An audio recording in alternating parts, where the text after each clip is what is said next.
And good afternoon and welcome to the Grand Final Series First Grade Baseball New South Wales State League competition as we go into game number 2 here this afternoon around about 6:20. This game will get underway. The players are ready. Blacktown will be the home team tonight, batting in the bottom of the inning. Canterbury Vikings will be the visitors tonight. They will lead off in the top of the inning. And two formidable lineups here between Blacktown Workers and the Canterbury Vikings. It's going to be a battle again, although the Vikings got away with game number 1 last night and did an excellent job here, kicking away and really stamping their mark on this championship series. The 3-game series, or best of 3 I should say, game number 2 about to commence right in front of us, and Canterbury will be looking to take this one in 2 and shut everything down. But Blacktown will be looking to square up the account and then come back on Wednesday night to give themselves a chance at the championship series. And right now we've got the starting lineups to take the field, and the defensive lineup for the Blacktown Workers. Here's a big Cam. Yeah, the Blacktown Workers will take the field in the following manner. Ben Martin in left field. Alex Howe will be centre field. Josh Geyer in right field. Dylan Mitchell at the hot corner at third. Aaron Hornostaj at shortstop. Josh Strong is the second baseman. Josh Dean the first baseman. Behind the plate, Jake Webster. And on the mound for the Blacktown Workers is Matty Ray. 2 ups for the Vikings. D'Antonio leads off. Eunice in the 2-hole. Soren Hanson in the 3-hole. And Matt Ray, we tipped last night, would be the starter here for game 2. That was always going to be the way after Todd Grattan started game number 1 last night. It was a good battle last night, as usual in the first grade competition of State League Baseball New South Wales. And next pitch comes through from Ray.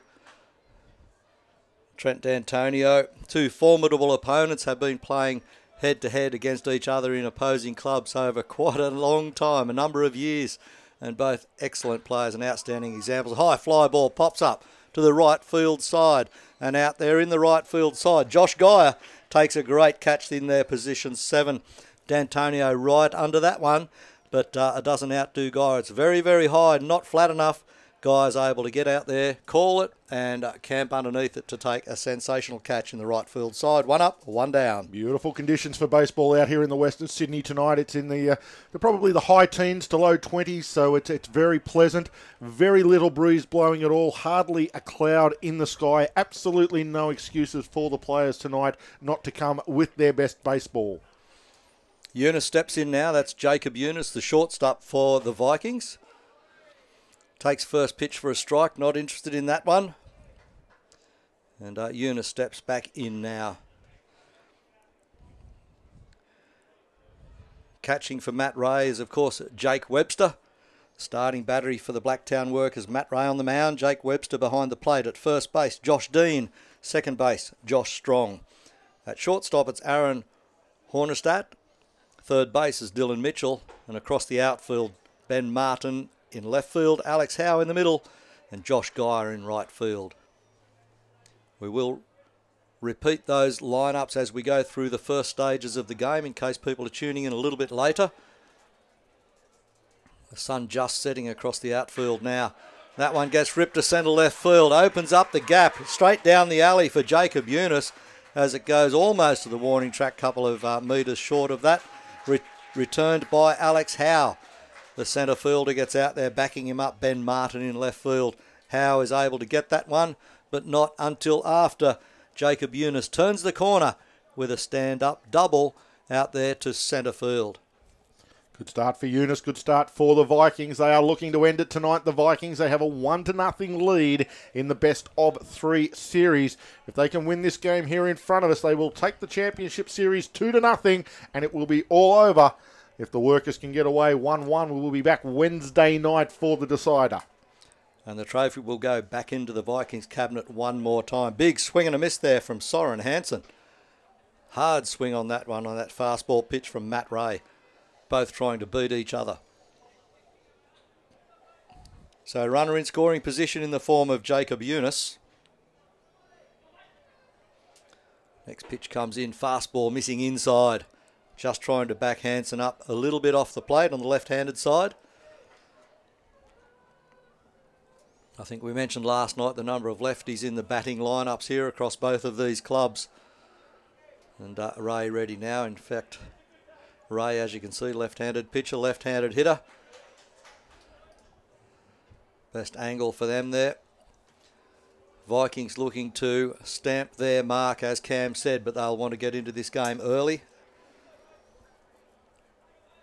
Blacktown Workers have a knack of fighting back in best of 3 game series like these. So everybody will be on their toes. That one hops into the catcher's glove, locked down by Webster. And runner advances to third base. Yeah, Eunice got a really good jump on that. He was heading to third regardless. The pitch in the dirt, so he stands up at third comfortably. Very good at picking up the pitcher's action.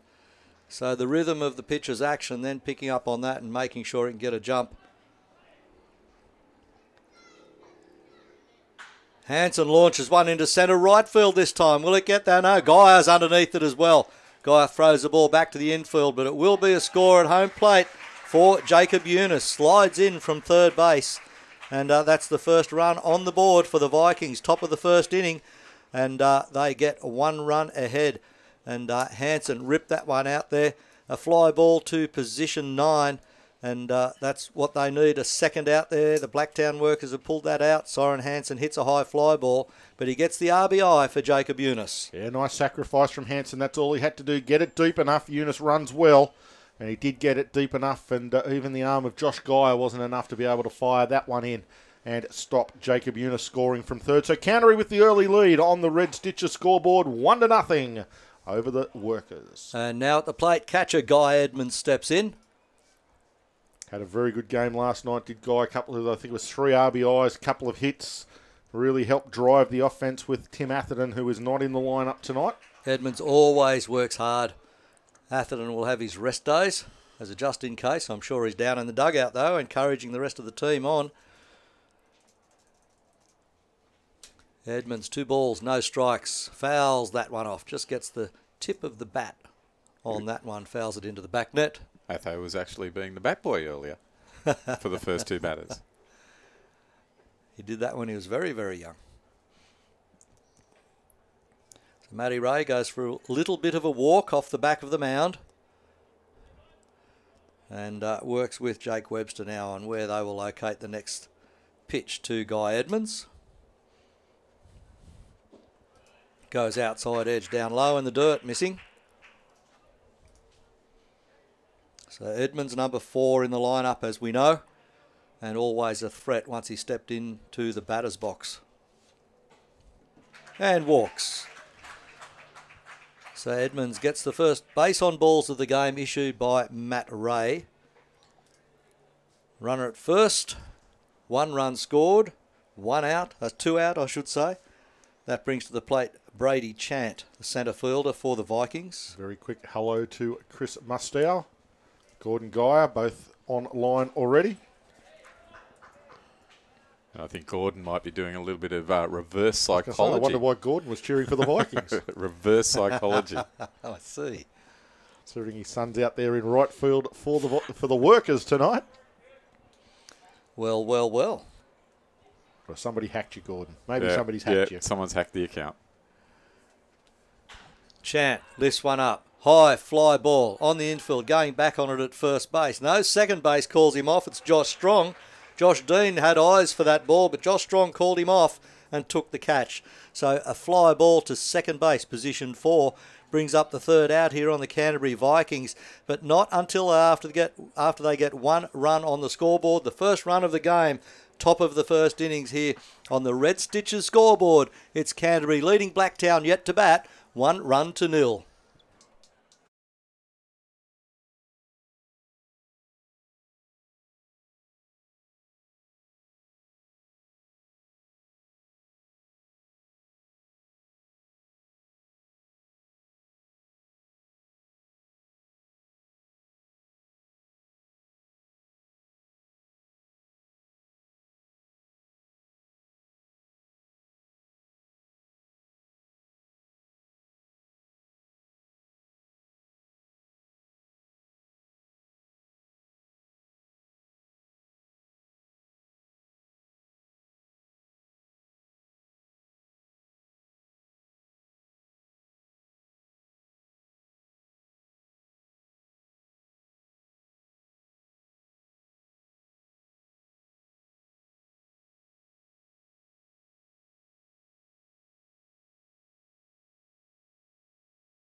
Welcome back to Blacktown International Sports Park, where we're heading to the bottom of the first inning. And the Canterbury Vikings in the field, so I will bring you their defensive lineup. In left field, Mitch Simon. In centre field, Brady Chant. In right field, Travis McDonald. Third base, Soren Hanson. Jacob Eunice is the shortstop. Trent D'Antonio is the second baseman. Seth Morgan looks after first base. Behind the dish is Guy Edmund. On the mound for the Canterbury Vikings, Kiho Yun. Workers due up in this innings. Aaron Hornostaj will lead things off. Josh Geyer will be in the 2 slot in the on-deck circle. And Alex Howe batting 3 in the hole. And Kehoe starts things off as Hornostaj steps in. And loose ball over there that Jacob Eunice has jogged over to get something on the corner. Might have got away from the bullpen or something earlier in the game, but it was just sitting out there. And maybe it was just something on the ground that he went and got rid of. He seemed to tuck something into the fence. So I can give for the Vikings fans a few stats on Kiho Yun as we get into this inning. Let him get this first pitch underway first. There it is, pulls a strike straight up. 20 appearances this year for the Vikings. A 7-2 win-loss record, so a very handy win-loss record that for you, for Yun. An ERA of 2.7 on 76 innings pitched, 76 and 2/3 inning pitched. Only gave up 23 earned runs in those 76 innings. So very, very handy pitcher to have on the mound in a game where you're looking to close out the opposition to take the championship. Very good. Solid. Just lost his cap in that last pitch. No, just knocked it off his head with his glove hand, I think, or on a follow-through. A 1-2 pitch now from Kehoe. Gordon fell into the old trap of trying to put no Vikings, and the autocorrect got him. Never mind, Gordon. All good. We knew you would be going for the Workers. And it's a good evening to Deadwood Rugby again. Watching Scotty Podmore. Yeah, watching from UK. A rip to left-hand side, opposite field there for Hornostaj. Hornostaj, and a catch in left field. Mitch Simon tracking that one down all the way to the foul line and then to the wall. And Aaron Hornostaj out with a high fly ball to position 7 in the left field. Great chase down by Mitch Simon. Yeah, we saw him run one down right to the wall in the very corner last night. And again here this evening, he starts off with another strong catch. Last night it was Alex Howe that hit one all the way to the wall in that left field corner, and Mitch Simon was there to catch it. Tonight, Hornostaj to start things off for the Workers goes down to the wheels that are Mitch Simon. Attempted running bunt there from Josh Geyer. Goes foul. Interesting, both clubs start off with their lead-off hitter flying out. D'Antonio flew out to the right side for the Vikings, and Hornostaj to the left field side for the Workers. Josh Geyer steps back in again now. And steps normal batting position. Didn't shape to bunt again that time. That one a fastball out of the zone from Kehoe.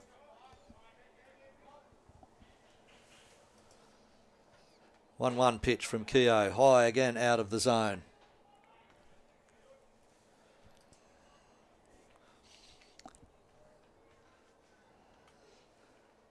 So 1 ball, 1 strike on the scoreboard.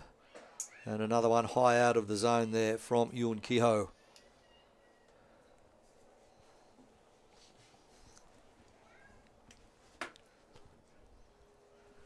So just waiting for Kehoe again. 3 balls, 1 strike. And 3-1 it was the count. It showed 2-2 on the scoreboard. It was a 3. And walks. Josh Geyer gets the first walk of the game. I guess we should probably go around the umpiring panel, Harrow. That's probably the last thing we haven't done that are out on the diamond there at the moment. Trent Thomas is your home plate umpire. Phil Choi has the first base duties. Jordan Taylor is at second base, and Matt Saunders looking after third base. 1 walk per team. And Kehoe has issued a walk. Matty Ray issued a walk in the top of the first, bottom of the first now. And we've got Alex Howe at the plate. Lefty after lefty. Plenty of them.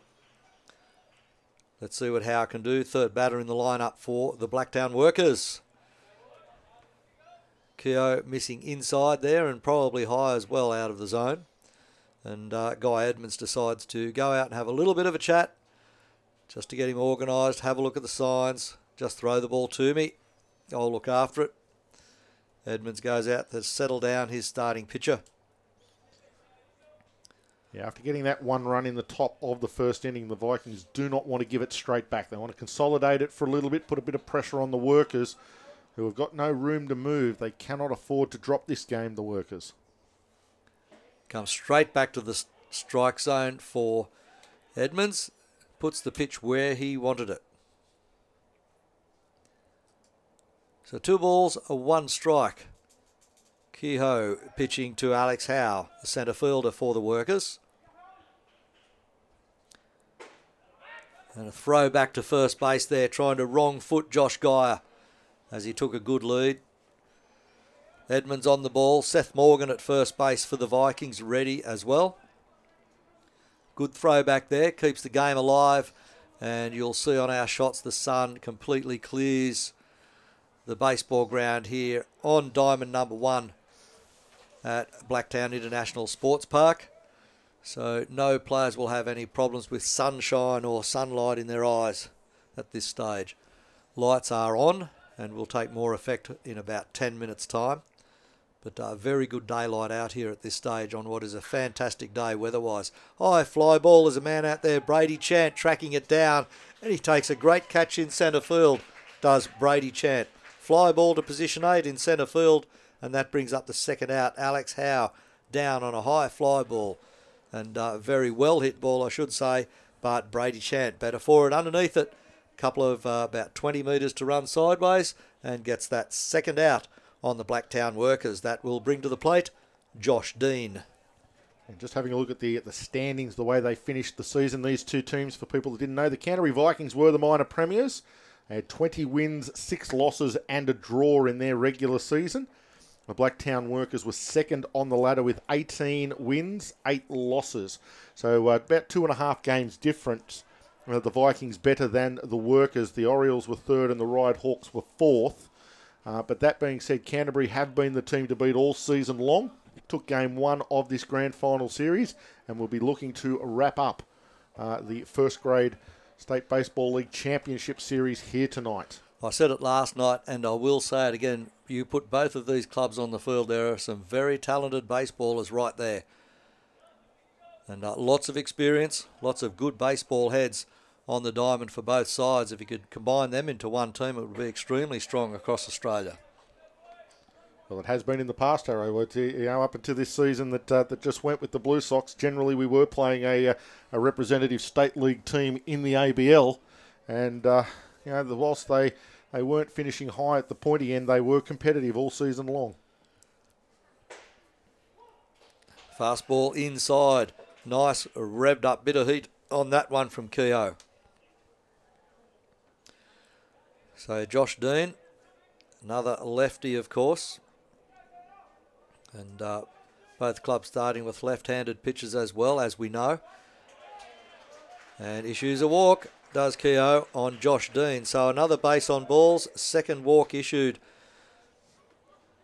by the Vikings here in the bottom of the first innings. 2 on base from walks, 2 out with fly balls.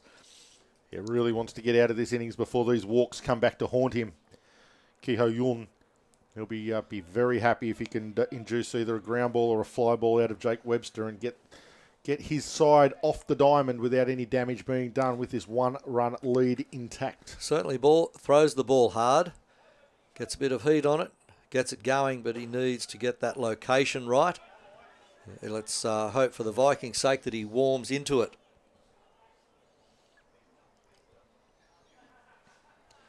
Big shout out to all of our viewers. We hope you're enjoying this early stage of this game. We're in the bottom of the first only. Started a little later than scheduled for 5:30 due to the late finish of the second grade championship game. That grand final completed with Manly coming out victorious over the Central Coast Marlins. Manly getting out to an 8-0 lead in the middle of that second grade game, and then of the Marlins fighting back with 4 runs at the back end of the game, but did finish with an 8-4 scoreline. Webster at the plate now, waiting next pitch, the 0-2 pitch. And that goes wide outside of the zone, as one would expect with an 0-2 count.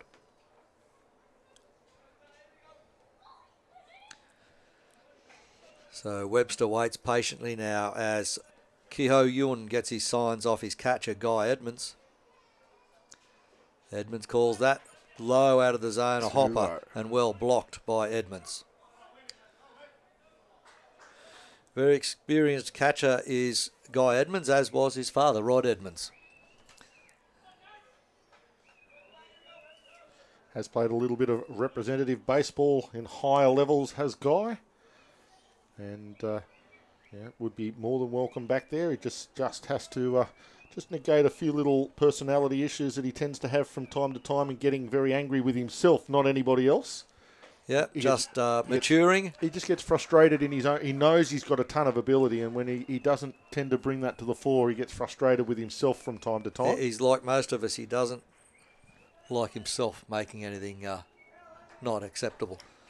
But he's changed a lot over the last few years, we know that, and become more mature as he grows. And even though he might have a word with an umpire, it's no longer a bad word. It's more of, I'll have a smile after this. Ball 3. And get on with the game. Sorry. Ball 4, in fact. I mean third walk. Yeah. Another walk. Third walk for the Blacktown Workers. They've got Josh Geyer on third base now, who was walked to first. We've got Josh Dean at second base, who was walked. And now Jake Webster. So loaded bases from walks off the pitching of Howe. Now manager visit. Bottom of the first inning. Just to try and get the strike zone organised here. And he needs to be able to work out where the umpire's going to call them. And Harrow just on the chat line. It's a hello and good afternoon, Steve Hawks. And Gordon, he's actually just sent us in a little bit of a message that he hopes the game is finished before maths starts in Queensland. Oh, dear. Yeah, really. Dear Unbelievable. So I'm sure that you'd be watching that, Cam, if you weren't here. Yeah, right. What is maths? I know. I was waiting for the old man. I'd rather bore a hole in my head. It's that so-called fake reality television show where they marry each other without ever seeing them, and then go and sleep with everyone else because they think they're more attractive than the people that they married in the first place. I'm glad I don't know anything about it. It certainly is a drain on the intelligence of the society. Josh Strong at the plate, second baseman for the Blacktown Workers, up there now, and he's ready to try and drive in some runs. They've got loaded bases, the Workers. Opportunity knocks early in this game. The bottom of the first inning. They need to get something going. It's an opportunity for them. There are 2 out here. Josh Strong needs to move runners around and get a run across the plate. Keep himself safe. And he does. He lifts one high into left field side. But Mitch Simon is out there. He'll track that down. No mistakes out there on left side for Mitchell Simon. Mitch Simon takes a great catch off Josh Strong's bat. Fly ball to position 7 in left field. That brings up the third out. And the Blacktown Workers leave 3 runners stranded early in this game, the bottom of the first inning. On the Red Stitches scoreboard, it is the Vikings leading the Workers 1-0.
And welcome back to Blacktown International Sports Park. Summer of Baseball proudly brought to you by Sports Broadcasting Australia. Game 2 of the Grand Final Series, best of 3. The Vikings lead at 1-0. We are into the top of the second, and the game score is the same as the overall championship score. It's 1-0 to the Vikings as we head to the top of the second inning. It is Travis McDonald in the batter's box, now taking 2 pitches from Matty Ray. They are both balls, and Travis McDonald halfway to first base. Try and get a lead off aboard somehow for the Vikings. Extend this lead. Matty Ray finds the outside edge of home plate for a called strike. Matty Ray, a stalwart of the Blacktown Workers Club, been around forever and a day. Still going strong. As a swing and a miss from McDonald will level the count at 2 balls and 2 strikes.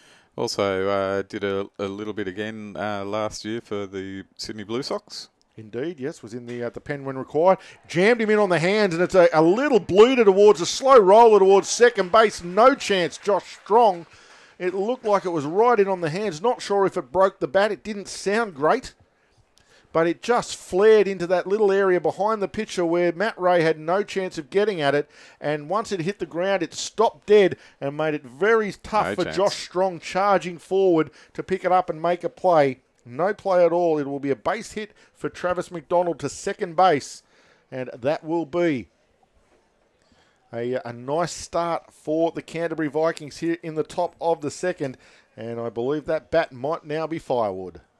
Certainly is. They're taking that away to make toothpicks out of that bat. Broken at the handle, a big crack in it.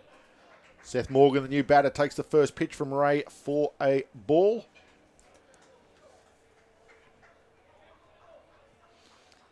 Good running from McDonald to beat that out. And a foul now by Seth Morgan. 1 ball and 1 strike. Yeah, he had the advantage that it was just a weak little sort of fly ball. You can't call it much more than just a little quail that just dropped in behind the pitcher and sat on the grass, almost like a nice wedge. Went in there, and once it hit the ground, it just nestled down beautifully. Strong had to run a mile to get to it. Made it very hard for Josh Strong, who is fielding somewhat deep at second base, but not overly deep. Matty Ray a pick off at first base. McDonald safely back.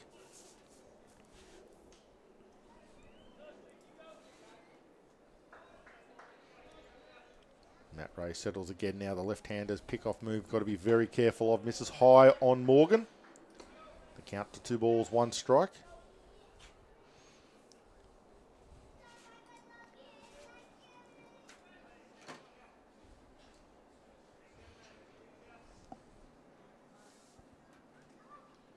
Matt Ray to the plate again. This one misses outside to 3 balls and 1 strike. Seth Morgan batting .216 on the regular season. 15 RBIs is a good number. On base percentage, just a tick under 300. Ray, 3-1 pitch to the plate. Catches the outside corner and off to first base was Seth Morgan. He thought that pitch was exactly where the previous pitch was. He tried to buy it. And called a little bit differently by home plate umpire Trent Thomas. The last one a ball, this previous one. And that one he deems to catch the outside edge of the strike zone for a strike. So full count. Nobody out, runner at first base. The pitch to the plate, popped up into foul territory. First base side, going out. Josh Dean will watch it disappear up into the family area here at Blue Sox Stadium, where the picnic tables and chairs are out.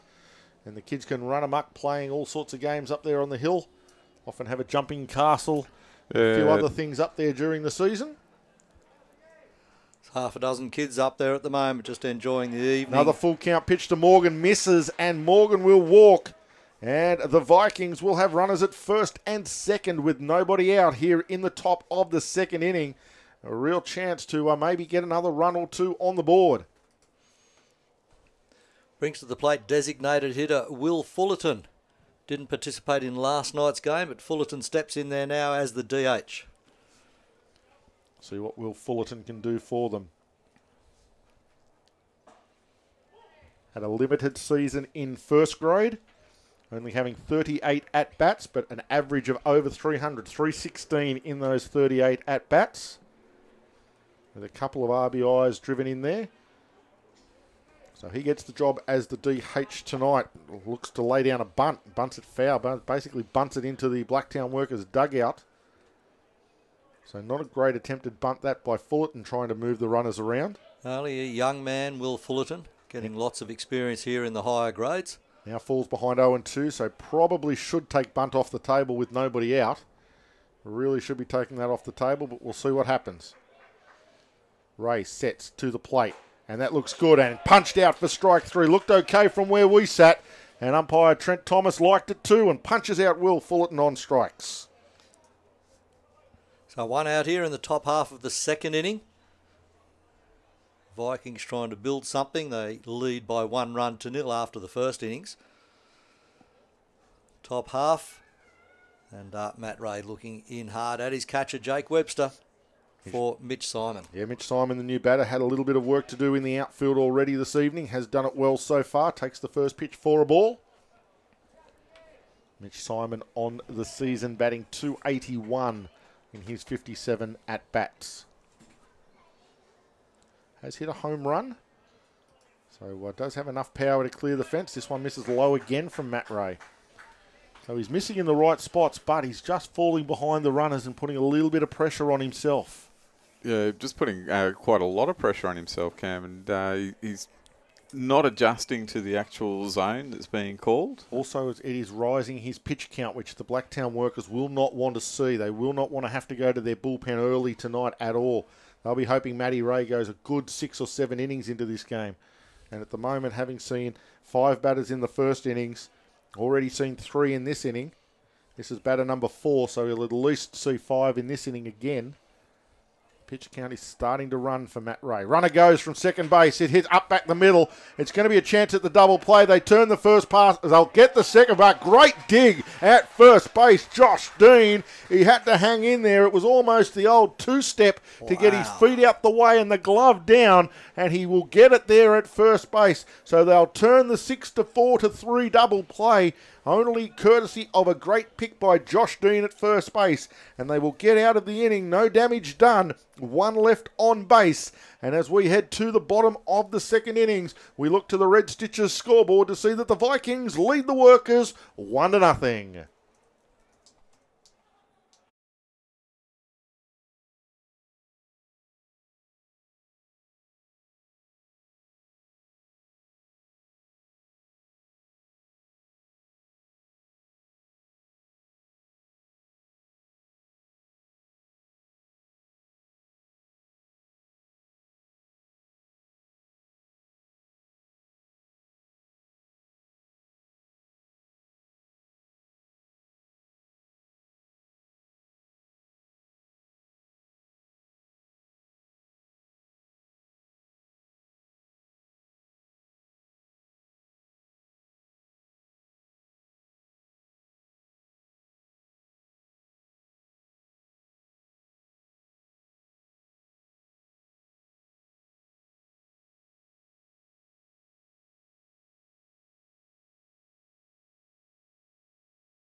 And welcome back to Blacktown International Sports Park. The bottom of the second inning. Ben Martin to lead things off.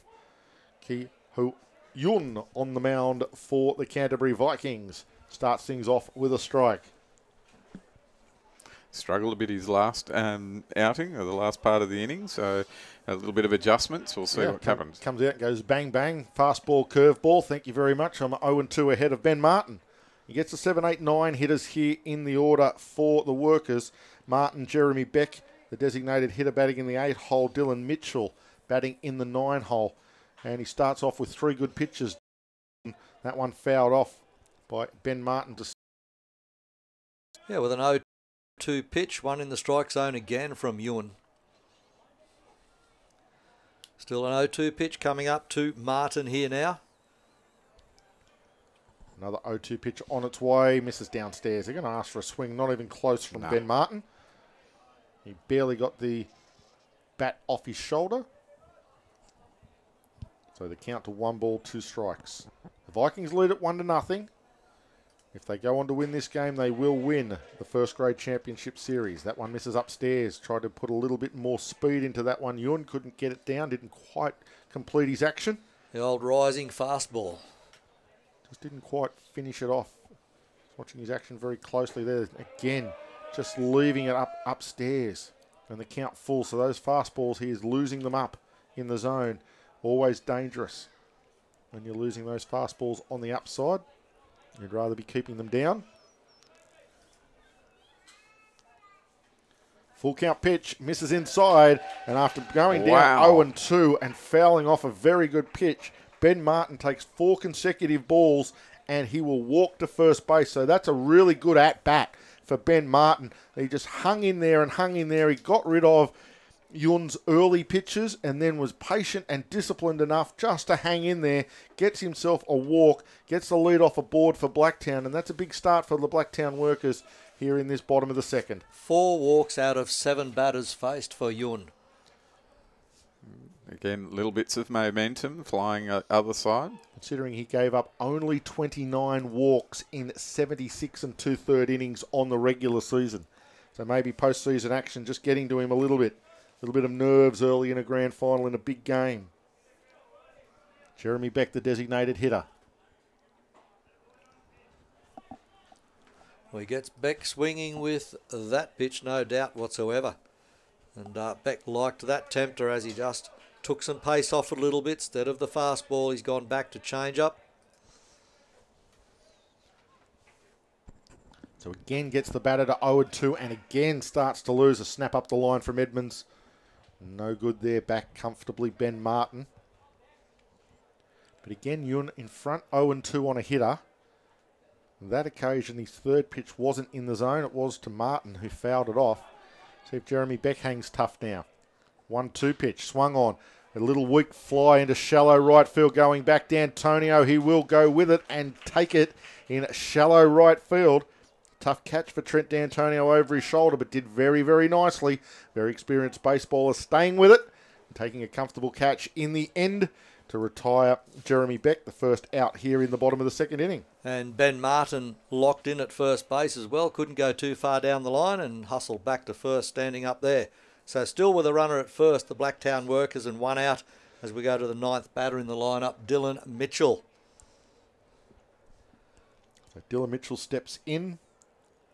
Batting 185 in the regular season. Fouls this one off right into the faceplate on the grandstand. Makes a thump before it returns back down onto the playing field. Trent Thomas has a quick look at it, puts it back in the satchel and says that one will do for later. It must have a smile in it as big as the Harbour Bridge. Yun, the left-handed pitcher, comes. This one's hit towards third base. Backing up on it, Simon makes a good play. Gets it to D'Antonio. They will get the 1 out at second base. The throw was well on the centre field side of second base, so D'Antonio just had to stretch, make sure that he gloved it, applied the force, and just settle for the 1 out. That is on Ben Martin, the lead runner, on the 5-4. Dylan Mitchell gets his fielder's choice and stands above about first base. And just the throw from Hanson, just not quite good enough to allow Trent D'Antonio to try and turn 2. Aaron Hornostaj, the new batter, back to the top of the lineup for the workers. Soren Hanson did well backing up on that ball. It looked like it was going to sort of in between hop him and get him in a real awkward position. He backed up enough to get a friendly hop and got the force at second base. This one fouled out over the grandstand on the third base side of things. That'll end up in the creek. Hornostaj, 1 ball, 1 strike. Trent D'Antonio just adjusting the position of his outfielders there, indicating to left field and centre field on where this ball is likely to be hit. Yun misses high. 2 balls, 1 strike.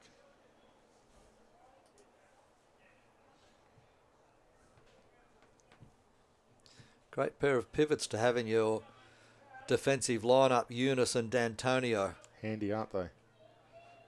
This one was a high fastball, and it's towering high fly ball. Guy Evans has got no idea what it is. It's coming down on the mound, and the shortstop will end up getting there. Eunice called everybody off. There are a couple of players didn't know exactly where it had gone. Yun wasn't sure where it was. Edmonds wasn't sure where it was, but Jacob Eunice was. He got there right behind the mound, takes the fly ball, and that will be all she wrote here in the second inning. So through 2 completed innings here at Blacktown International Sports Park, and on the Red Stitches scoreboard, we see that the Vikings lead the Workers 1-0.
What does all? And welcome back to Blacktown International Sports Park. Top of the third inning, heading around. The Vikings lead at 1-0 on the Red Stitches scoreboard. Trent D'Antonio leading things off for the Vikings. Takes a first pitch strike from Matt Ray. These two have faced each other plenty of times over the years. Certainly know what each other brings to the table.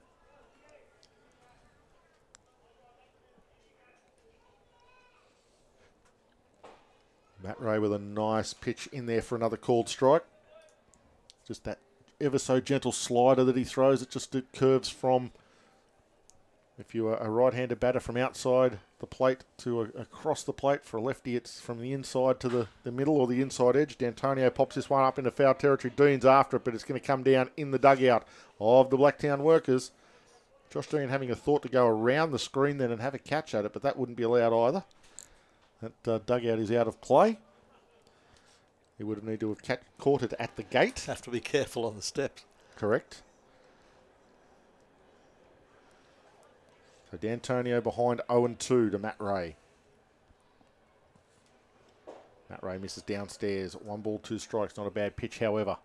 Trying to get D'Antonio to try and go after something to try and turn around the corner. Try and pull into right field.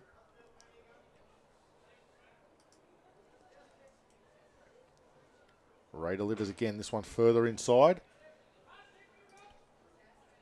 Still down in the dirt. Jackson White, who we have seen play for the Vikings, is tuned in to the stream. So g'day to you, Jackson, and he's cheering on his boys from New York. Wow. So over there in the Big Apple. Good job. New York. There's the Australia bar in New York. Did he have he had a couple of runs this season, yep. I thought he actually had quite a few games. Yeah, played in 25 games this season for the Vikings. Go and visit the Australia bar. It's run by Australians, I believe, from the northern beaches of Sydney. Been there for quite a few years. Very popular pub in New York City. D'Antonio, 2-2, chops it foul, stays alive, does what Trent D'Antonio does so well in the batter's box, and that is just fight and claw and grapple for everything. Doesn't give a pitcher an even break at any time in that batter's box, Trent D'Antonio. Might fall behind 0-2, but he's still some sort of chance of drawing a walk or getting a base hit. And that's one of the big advantages to having him in your team.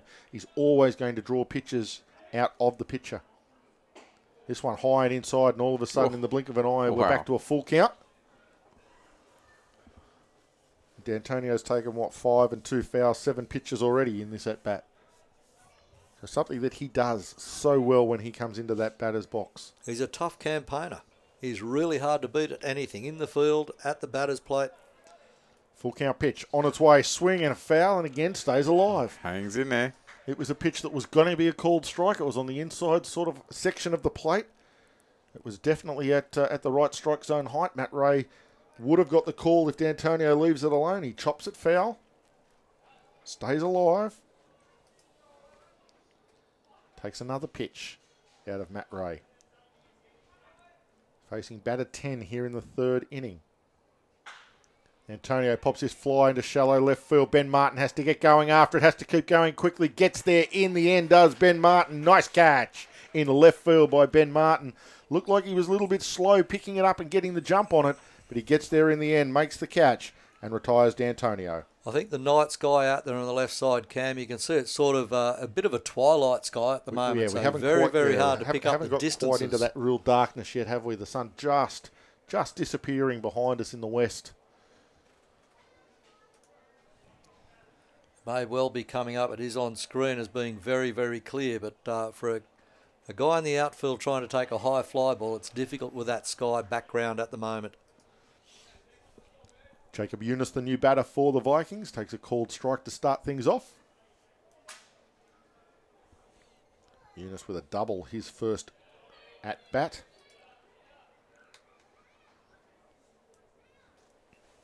Next pitch is low, 1 ball, 1 strike. Eunice having a very good season in the ABL this season. Almost taking up a bit of the utility role from Trent D'Antonio, playing wherever he was needed by manager Harris and CEO Dobb, filling in wherever he was needed. And a big congratulations to Shane Barclay taking over the Blue Sox management from next season. Absolutely, what a big comeback. Great to see him back in and around the fold and doing good things in New South Wales baseball. Ripped towards the shortstop. No play for Hornostaj as it heads over his mitt and heads out into left field. Jacob Eunice add another base hit onto the tally for the night. Makes it 2 for him with a single to left field and tries to get something going for the Vikings again. He has scored the game's only run to date. And he is on board again, looking to make this thing happen again in the third inning. Get to the third batter in the lineup now. The meat of the Canterbury Vikings order. Soren Hanson steps in, and he'll be followed on deck by Guy Edmonds and Brady Chant in the hole. So Hanson now ready to face Ray. Eunice at first base. Big chance of stealing bases. We saw him take third base in his first trip around the bases.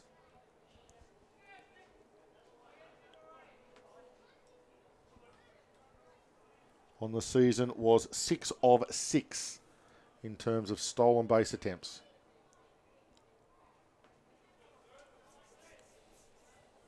Matt Ray delivers to the plate. Hanson hits it hard, but it's down the right field line and out of play. Make sure you, the kids down there that are playing and having a throw down there, keep their wits about them. As that was a hard hit ball by Hanson.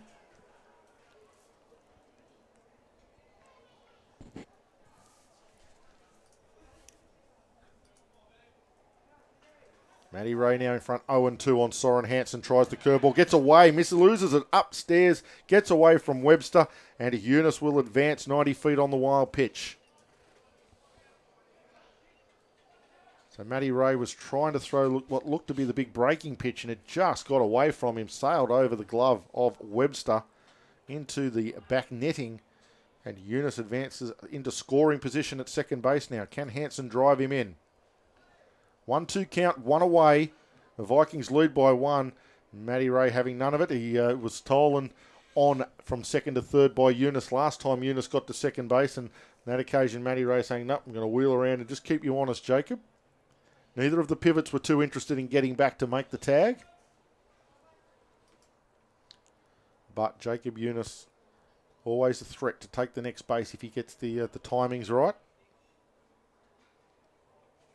1-2 pitch from Ray to the plate. Misses upstairs, 2-2.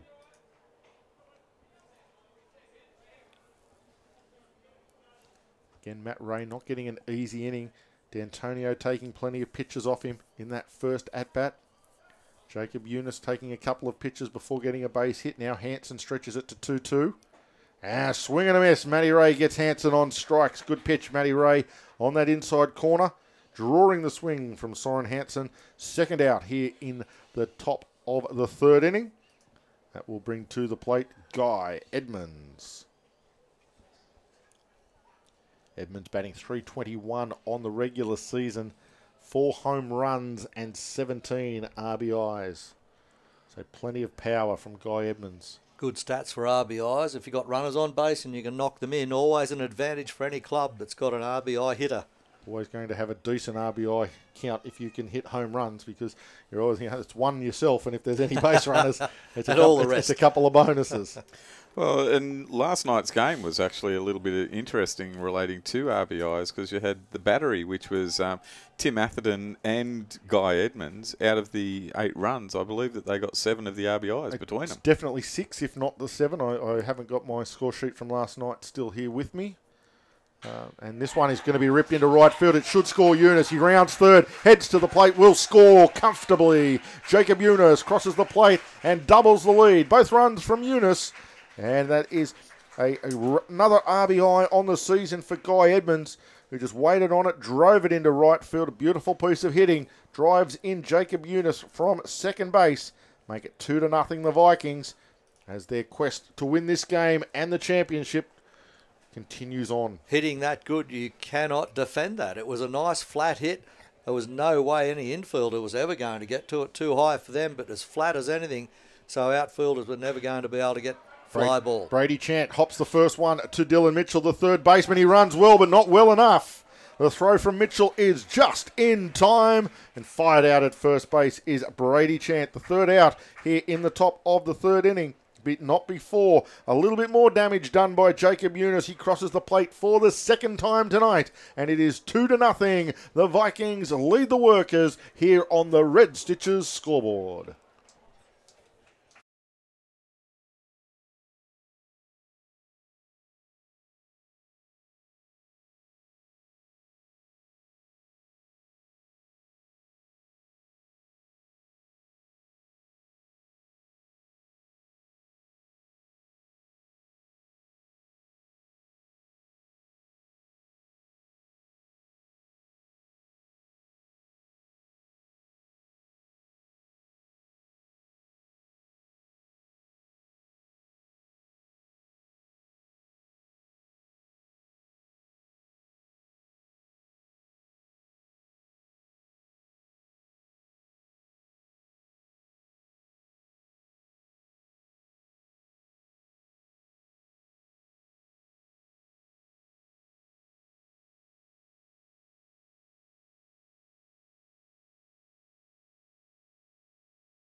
Better turn that mic off. Back here for the bottom of the third inning, as Harrow's phone goes ballistic. I thought there was a silencer. Yeah.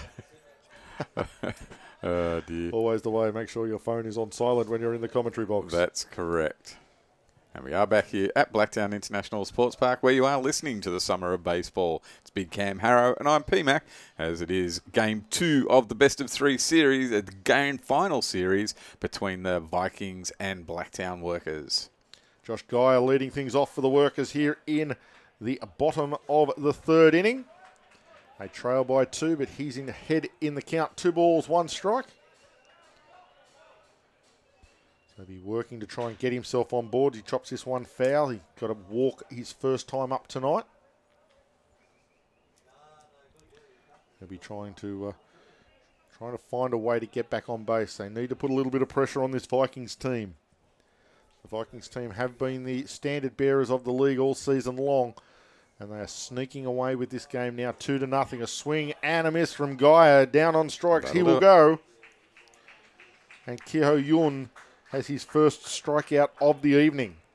Oh, really? He has struggled. He's had pretty much all fly balls. Okay. 1, 2, 3, 4, 5, Yep. 6. 6 outs. Yep. 5 fly balls, a pick off at second base. And then that K2 in the seven outs he's had tonight. So pretty much all been fly balls for Yun at the moment. As he gets a called strike to start things off against Alex Howe, who was one of those fly outs in the previous innings. Flew out to centre fielder Brady Chant. Called strike again for Yun, now ahead 0-2 again. You've got to be impressed with a pitcher that gets ahead 0-2 as much as Keho Yun does. But he's just got to find a way to be able to finish things it off. Yep. Be it work the ladder or get a little bit better with the, just nipping the edges. This one lifted into left field. It might stay fair. It's going to be very close. Foul by inches down there in the deep left field corner.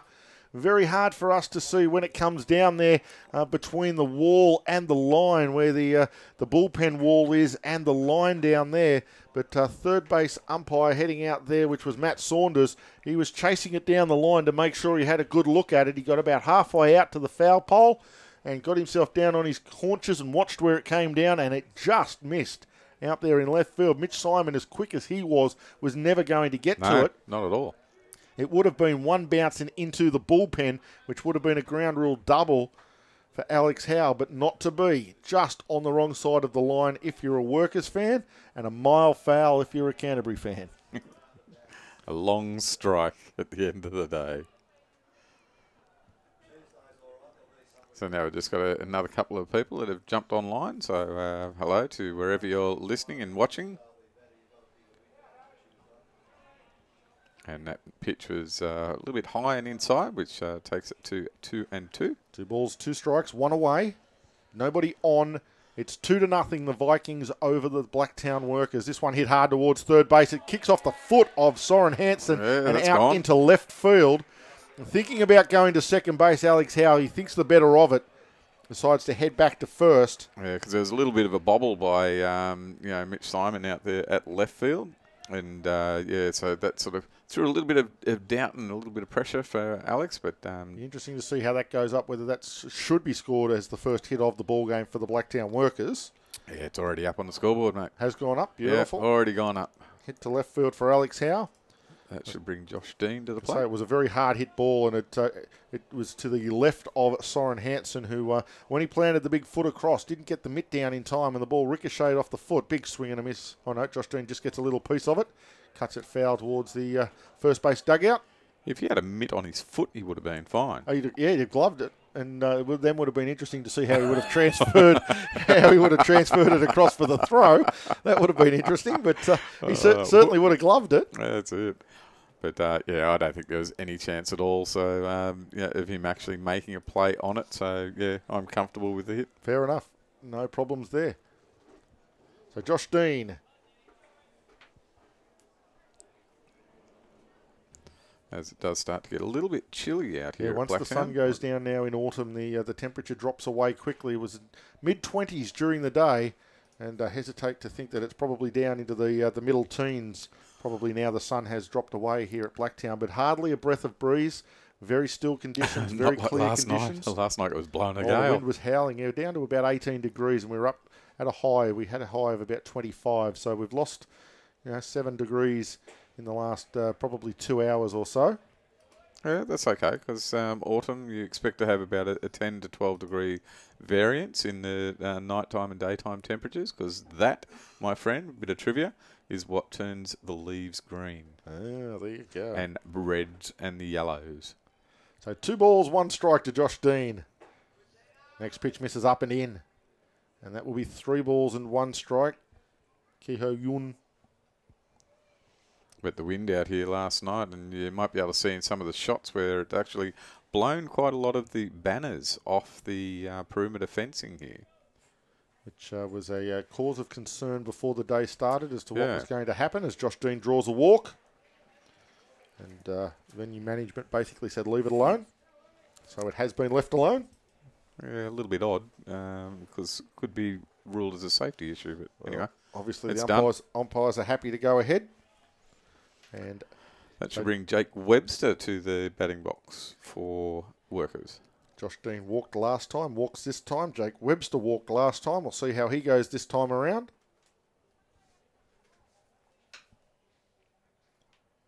One out, runners at first and second. Yonder the plate. This one chopped towards second, the shortstop. Are they going to look to turn two? They're going to. They're not going to be in time. No. They're going to have just messed around with it. Jacob Eunice. What happened Very there? uncharacteristic error. He was looking to go to third base. He was looking to take the lead runner of Hanson and then decided, oh no, I'll just flick it across to D'Antonio for the easy out at second. The problem was Alex Howe and Josh Dean were both running hard from the get-go, and Josh Dean just slid in there and was comfortably safe at second base. What a weird play. It looked like he had plenty of time to go to first base to get the out, and it looked like he was going to flick early to go to second base to D'Antonio for an attempted double play. And in the end, he sort of turned his body towards third base and then thought, oh, I've got no play there, I'll go to second. And by the time he flicked it to second base, Dean was in there. Yeah, okay. And thought process. Oh, you thought hit or a fielder's choice? You could almost, you'd have to score at a fielder's choice, I would imagine. Yeah, exactly. That's what I was thinking there, because the way that, the way that because Jacob Eunice picked it up, if he just, and he certainly went aimed towards heading towards third, and then had no chance whatsoever, and then tried for second. I don't understand why he'd have even thought about third. You're one out, a rolled ball up the middle. Surely you just go straight to second base and look for a double play. It's a routine play. I don't know why he'd even look at third base, but he did. And it's cost them a base and a base runner. That's now got a loaded bases situation with one out. See if it hurts him. It may well come back to bite them. Josh Strong in the batter's box. Flied out to left field, his previous at bat. He's behind 1 ball and 2 strikes to Kyo Yun. You've got the corners that are actually just on the edge. This of one's the going to be grass. rolled to third base. It's going to be kicked. It's going to be kicked again. Hanson picks it up. Gets a force. Good thing that he was basically sitting on the base when he kicked it. He didn't get it in the glove. He was thinking of the double play. Scoop it up, step on the bag, whip it over to first base and turn a double. But that wasn't to be. He will get Josh Dean for the second out. Alex Howe will score.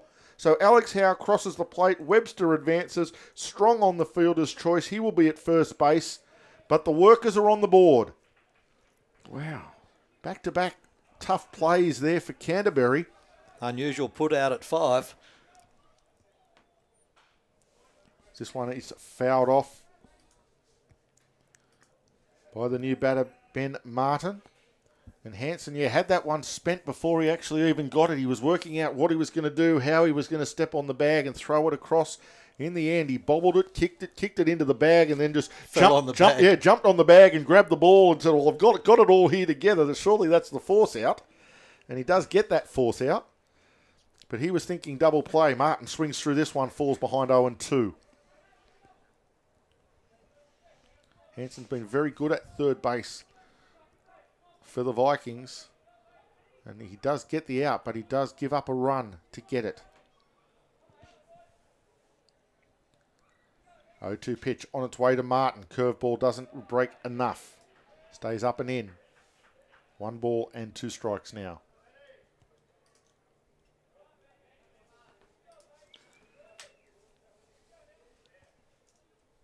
Got the goods, Martin, but hitting in the 7 slot. He looks as though he could probably move up the order just a little bit there. But it's obviously where they need him at On the the moment. outside edge, Yun rings him up on strikes. And Martin done looking at strike number 3, which will end the inning and end the threat, but not before the Blacktown Workers add 1 to the Red Stitchers scoreboard. And on that Red Stitcher scoreboard, after 3 completed innings, it is the Canterbury Vikings 2, the Blacktown Workers 1.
And welcome back to Blacktown International Sports Park, where we go to the top of the fourth inning. Leading off for the Canterbury Vikings is their right fielder, Travis McDonald. And on the mound, Matt Ray working away, plying his trade for the Blacktown workers. As McDonald in there takes the first pitch for a strike. Second one inside, just missing. McDonald cool as you like. In there, the right fielder for the Vikings. Settles in, waits for this next pitch from Matt Ray. Big swing and a miss on a curveball from Ray. Pace off, curve on. Well and truly well-directed pitch, that one from Matty Ray. And now McDonald behind 1-2. Not behind anymore. He lifts one into centre field. Nice line drive out to deep centre field. Alex Howe coming in for that one. But nothing anybody can do about that to defend it. A well-hit ball through the middle of the diamond there off the bat of Travis McDonald. He gets himself on first base with a single to centre field, position 8.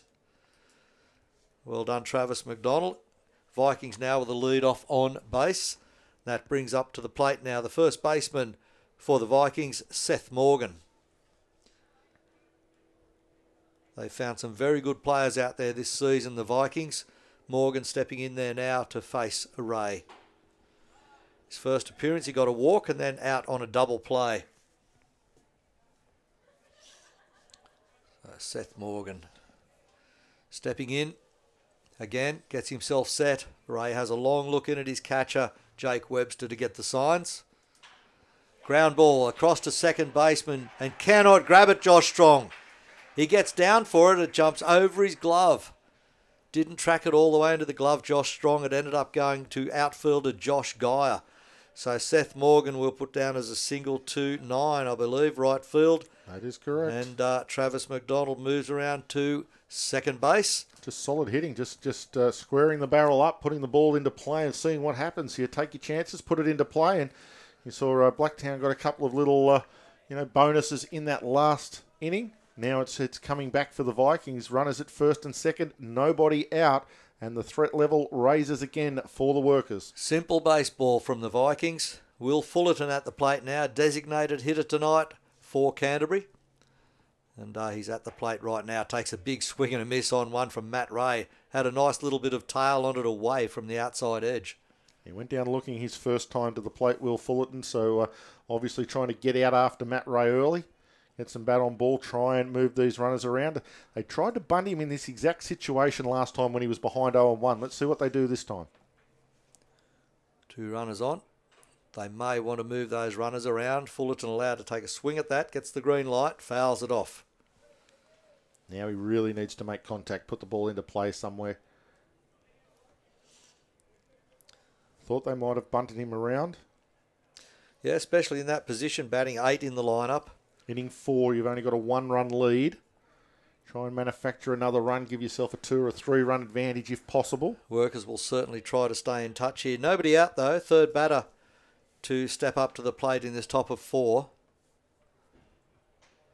Fouls another one off Fullerton. He's just pulling that shoulder out, getting the tip of the bat on there, just fouling them off back towards the Blacktown Workers dugout.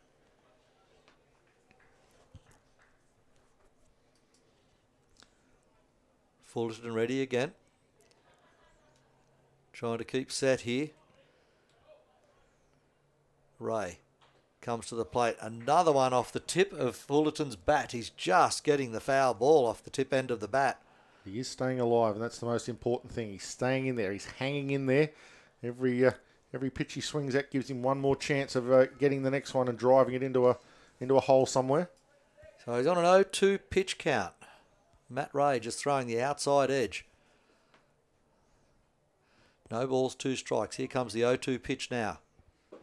And he finally gets him swinging at that one. And Fullerton cannot lay off it. It's the 0-2 pitch that gets him swinging. He goes down swinging this time at least, not called. So it's a K2 to bring up the first out on Will Fullerton from the Vikings. That will take us to the 9th batter in the lineup, Mitch Simon. Very handy player in the outfield, Mitch Simon. Can also throw a pitch or 2 if he needs to. We saw him come in relief last night to close things out. Drives this one straight up the middle for a base hit, rounding third and having the brakes put on him at the last moment was Travis McDonald. He was striding out. I think he wanted to take a chance at the plate. I'm sure he did. He's got good stride length, but I'll tell you what, the arm of Alex Howe, I don't think I'd be testing it from close range. He did come in a long way to retrieve that ball, and he wasn't too far away from the back of second base. He could make a throw to catcher Jake Webster very, very easily. So Mitch Simon with a single to centre field now. Loads them up. Here they go. McDonald at third. Seth Morgan standing at second. One out, Will Fullerton. Mitch Simon at first. We go back to the top of the lineup through Trent D'Antonio. He lifts one high into centre field. It's Alex Howe charging in under that one again. Very high fly ball. Tagging up is Travis McDonald. Runs for home plate and gets there safely. Jake Webster can't get the tag on him running to home plate. Still trying to grip the ball properly and he missed him. Tried to get him after the plate but did not happen. So McDonald scores a run now for the Canterbury Vikings. Webster cannot get it. Trent D'Antonio out on a fly ball to centre field. Will that be a sack fly? It will be a sack fly for D'Antonio. The second out, scoring a run. 2 out now, top of the fourth inning. That brings to the plate Jacob Eunice. And we are joined by a very special guest in the commentary box here. He is the CEO and owner of the Sydney Blue Sox, Mr. Adam Dobb. Adam, welcome up to the box here in the first grade grand final. Good evening and thanks for the invite. Absolutely, mate. We'll just get through this and maybe in the half of the innings with 2 out, we'll go on the full chat. As Eunice is in the batter's box for the Vikings. They still have runners at first and second. There is 2 away. They have increased their lead now to 3 runs to 1 over the Blacktown Workers.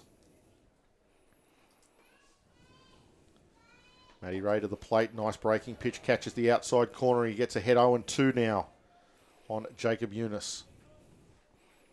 Eunice with 2 hits so far tonight, a double and a single. Has scored 2 runs, so he has been most of the Viking offence. Looking to keep this inning alive. Matty Ray's 0-2 pitch swung on, hit hard towards shortstop. Should be a fairly easy play for Hornostaj. It is. He will get the third out by going to second base, Mitch Simon. So they will retire the Vikings, but not before the Vikings grab 1 more run. And after 3.5 innings here at Blacktown International Sports Park, it is the Vikings 3 and the Workers 1. Now, Adam, welcome to the box and welcome to the Summer of Baseball, mate. Just give us a little bit of a wrap on how the Blue Sox season went from your point of view, being the CEO. First time in owning the Blue Sox, first season of franchiseeship in the new ABL. How did it all go in your perspective from the Blue Sox point of view? Yeah, thank you, mate. I said in about September, October of last year, I was looking forward to season 2, and I think that's definitely where I'm at right now. It's a season of really enjoying year 1. It's a season of a lot of good things and some lessons learnt. So, look, season 1 for us was great for the fans. Social media was great. Attendance at the ballpark, atmosphere at the ballpark. Special thanks to the gentleman in this booth as well. We had a great season, and look, ultimately we didn't finish the competition off how we wanted. We could talk about that for hours, but that is the game of baseball. And I think the one thing I did learn is the best roster in the country doesn't guarantee you a ring. So we've created a good culture. The fans are enjoying it. And if you'd have said to me this time last year that that's what your season will end up as, I think I'd have been a happy camper. So outside of the result at the end of the year, it was a great year all round. Yeah, and that was one of the biggest things for a person that's been around the Blue Sox from day one to where it had gotten to and where it got back to in this last season was just the feel in the clubhouse itself, the feel within the boys, the feel within the fans. All of a sudden, with the engagement of the staff you put on in the front office, Chrissy, Matt, Phil, all did great jobs engaging the fans and bringing a sense of fun back to Sydney Ballpark, and that's really what it needed. It had gone away from that for a couple of seasons as we see a fly out there to right field. Jeremy Beck leading off the bottom of the fourth inning for the Blacktown Workers, flies out to right field side. And I think that's something that your organisation needs to be absolutely celebrated and congratulated for bringing back to Sydney baseball. Yeah, thank you, Cam. Look, absolutely. The team was wonderful. Clubhouse culture was amazing. All the players got behind the fans. And it's what we wanted to do. I mean, we really run an entertainment industry here, don't we? So, yeah, it was part of the model, and we'll continue it on this year with a few extra new things, so we're excited about that. Yeah, good point, I think, Adam, is the fact that you just mentioned it's an entertainment industry that you're in here. Realistically, it brings the fans in. And from my external point of view, because I can't be here all the time, what I was able to see and gauge was the customer satisfaction that you had here. You had some very full houses here early season, and that was good, and that carried on all the way through the rest of the season. That's a good indication that something good is happening here. Absolutely. And we challenge ourselves. The league challenges us as well. How do we attract non-baseball fans to our game? And ultimately, entertainment is that. Dylan Mitchell rips one straight up the middle to outfield on the ground. Great ground ball, hard hit. Brady Chant retrieves that out there for the Vikings, but that's Dylan Mitchell. You're getting on base for the workers. And a few challenges coming up for the Blue Sox. Tony Harris said his goodbyes at the end of the season, which was sad to see. He's a great man manager and really brought the boys together, but it opens up another door. Shane walks in, and we'll see how Shane takes hold of the team and gets things going. Yeah, excited to see how Shane handles the roster.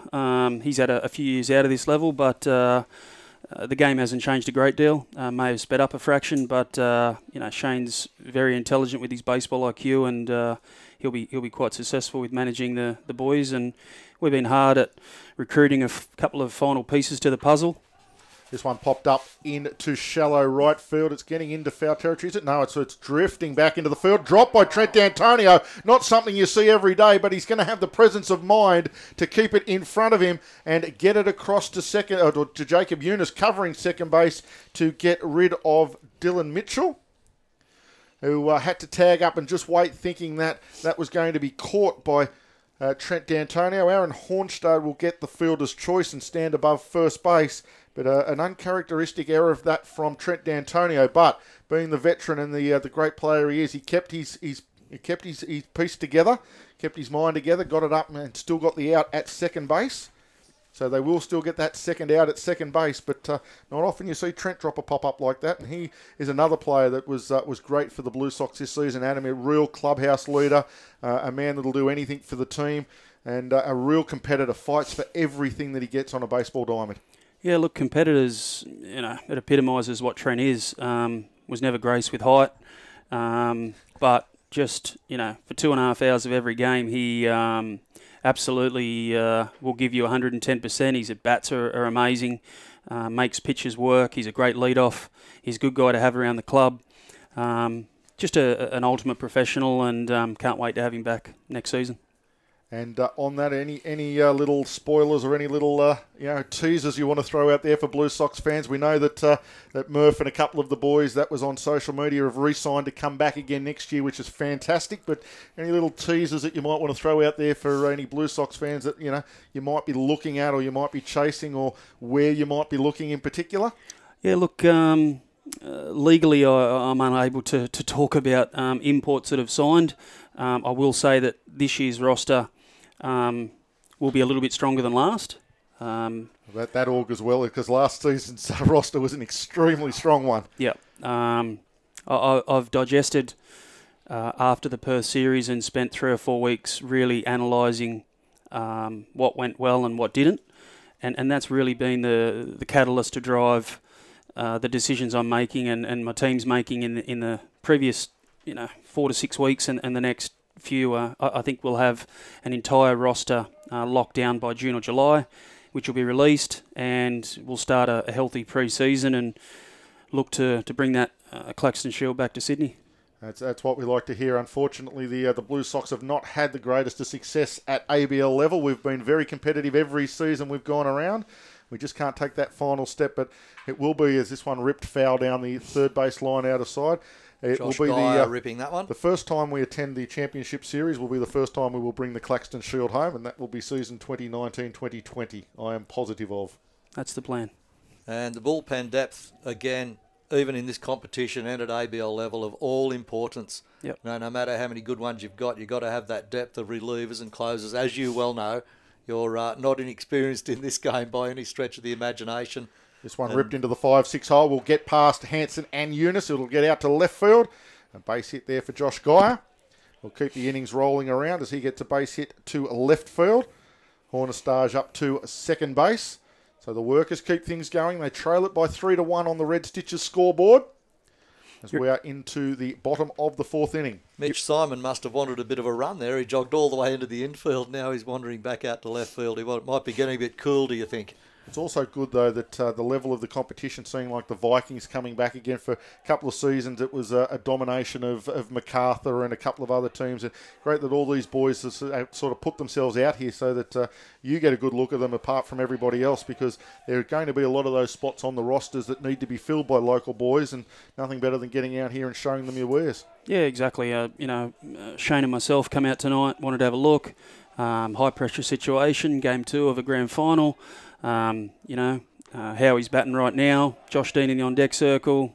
Eunice and D'Antonio up the middle. Even a guy like Josh Geyer, who is considered to be just a pitcher, getting out there playing outfield gives you guys options to have him in the bullpen and maybe bring him out, put him on the roster and do what you need to do with him. Yeah, exactly. I think what's important for me, I've appreciated Josh. Josh is batting in the 2-hole. I think he's a guy that was, one of the ABL's best starters all year, getting an opportunity to bat. Ignoring his batting average, I think it gives him a perspective of areas of the game that he might work on and thinking about certain counts. Another base hit for the Workers. This time Alex Howe gets one to right field, rounding third. Going for the plate will be Hornostaj. He will score, and the Workers get one back. Make it 3-2 now on the Red Stitches scoreboard as Aaron Hornostaj rounds third. He scores. Stopping at third base will be Josh Geyer. Alex Howe happy just to stop at first with that RBI single. And the Workers with runners at the corners, 2 out, get it back to 3-2. It looks like we might have a bit of a coach's visit to the mound, which will give us a chance to continue our chat with Adam Dobb. The other thing I was going to touch on, Adam, was the fans and the way the players embraced the fans this season. We've seen in past seasons that, the players come out from time to time and... they'll come out and occasionally they'll sign an autograph here or there, but the actual engagement from the players to the fans was something that the fans really appreciated this season, and it was from all levels, yourself, your office, and all the players and all the coaching staff. Yeah, it was a goal of mine before the season started, and I wasn't 100% sure whether all of the players would buy into that. The fans first hashtag that was last year. Making sure that the families and kids understood who their heroes were and getting time with them. But every single player on that roster last year embraced it, and it was just wonderful to watch. Yeah, led a lot by a couple of the clubhouse leaders. Jack Murphy always, one to come out and sign even after he'd played a double-header here. He'd have 16 innings in the stinking heat, go in, have a quick shower, put some clothes on, come out and sign autographs, which is fantastic. And, of course, the 2 imports in the pivot positions, Gift and Dwayne, just had nothing but time for all of the fans all the season. And sometimes that grates on the imports, but not on the boys that came here to Sydney this year.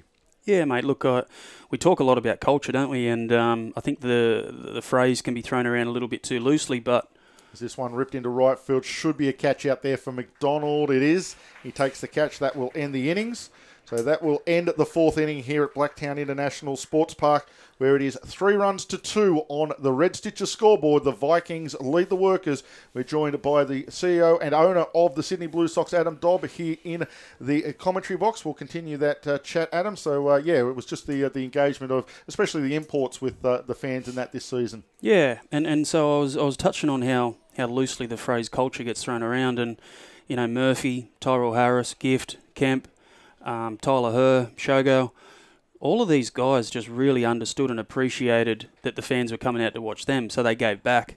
There was times where they would need to ice down, and Murph was big on icing his knees, but as you said, would have a real quick shower, get out there, spend whatever time's needed with the fans, and then he'd go back in, and when the gates were getting locked up, he'd be icing his knees then. So that was what I was really appreciative of and probably excited about, that what we wanted to achieve this year with, getting the younger generation back into enjoying the Blue Sox and families wanting to come out. I think we ticked that box, and I'm excited to see it grow again this year. We've got similar quality imports that we've talked to. They understand what Sydney's about now. we want to win first and foremost. When that happens, or if it doesn't happen, we still give back to everyone else that's given up their hard-earned to come out and watch the game. So, yeah, look excited for next season for sure. It does promise to be a big season for the Blue Sox. Jump online, sydneybluesox.com.au. You can check out all the ticketing options. They're all up there, all your membership options to get your various seats around the ground. It promises to be a cracking season 2019-2020 for the ABL. We hopefully can knock the Bandits off their perch. It's been 4 in a row. It's time for them to hand it over to somebody, and who better to hand it over to than the Sydney Blue Sox? All the clubs and organisations across Australia working very hard early already. As you said, you're expecting to have your signings completed by mid-year, and that's very, very good. Previous years they've been a little bit later than that in some cases. We've seen promotions during this week from the Melbourne Aces already. They had their awards night, I think, a week ago or during the last weekend, and that was well promoted as well. It's getting out there. And that word getting out about ABL, you continually can bump into people and talk about it. They're now aware that there's a professional baseball league in Australia, and that's good news across every city. As you know, I've spent a lot of time in Brisbane and on the Gold Coast, and the promotion up there is good. There's billboards all along the highways and all sorts of things. So all of that helps the league generally across Australia. For sure. I mean, I don't think any business could survive if we just promoted for 10 weeks of the season. So it's important for us that, and we did that. Brisbane have always done it well. The other clubs are good at it. Canberra is good at it as well. It's important that we engage with our fans, 52 weeks a year if we can. So sometimes it's even just the little giveaways we do, or giving back to the members through the year, or announcements here and there. I mean, Boss was announced a couple of weeks ago. Yeah, that sort of slipped through the cracks, didn't it? Unfortunately. Prematurely. So, look, Boss will be a great addition for us again this year. He's a very big stature in the batter's box with plenty of potential. Has matured. He had a really poor season here with Sydney a couple of seasons ago, and was really lost in the wilderness there for a little bit as Hanson draws a walk. Found a home at Canberra, went down there, worked extremely hard on his game, improved his game out of sight, and has now really turned into an asset for any ball club. Yeah, look, Boss comes from Newcastle, where I come from, so I spent a bit of time with him even when he was at the Cavs. And the one thing I saw in the last few years is he's a man that has matured. He's matured through his roles as a father. He's had to go out and find employment and provide for that family. And I think it just keeps you grounded, and it gives him a real perspective that he can come and play at this level and really enjoy it. So, Boss takes his game very seriously, but if Boss goes 4 for 4 or 0 for 4, he goes into the stands and grabs his young bloke and really realises what life's all about. So that would help Boss's game, no doubt, because no one would question his natural ability. And, he's a competitor as well and wants Sydney to do well. It's where he was, and he had the opportunity and got looked after by Canberra for a lot of years. So for Boss to come back is a big step for us. Yeah, a little bit disappointing for Boss, this ballpark. It's very hard for him to launch them out of here, but he'll be a sensation, certainly when he goes on the road. Gets to some of those smaller ballparks, and he'll be a power hitter that the fans will really be looking out for on the road. I mean, he can hit for the corners and hit for the alleys here and get lots of doubles. I mean, there's a man playing Major League Baseball at the moment by the name of Rhys Hoskins that only hit 2 balls out of this park, but hit something like 25 doubles in the season.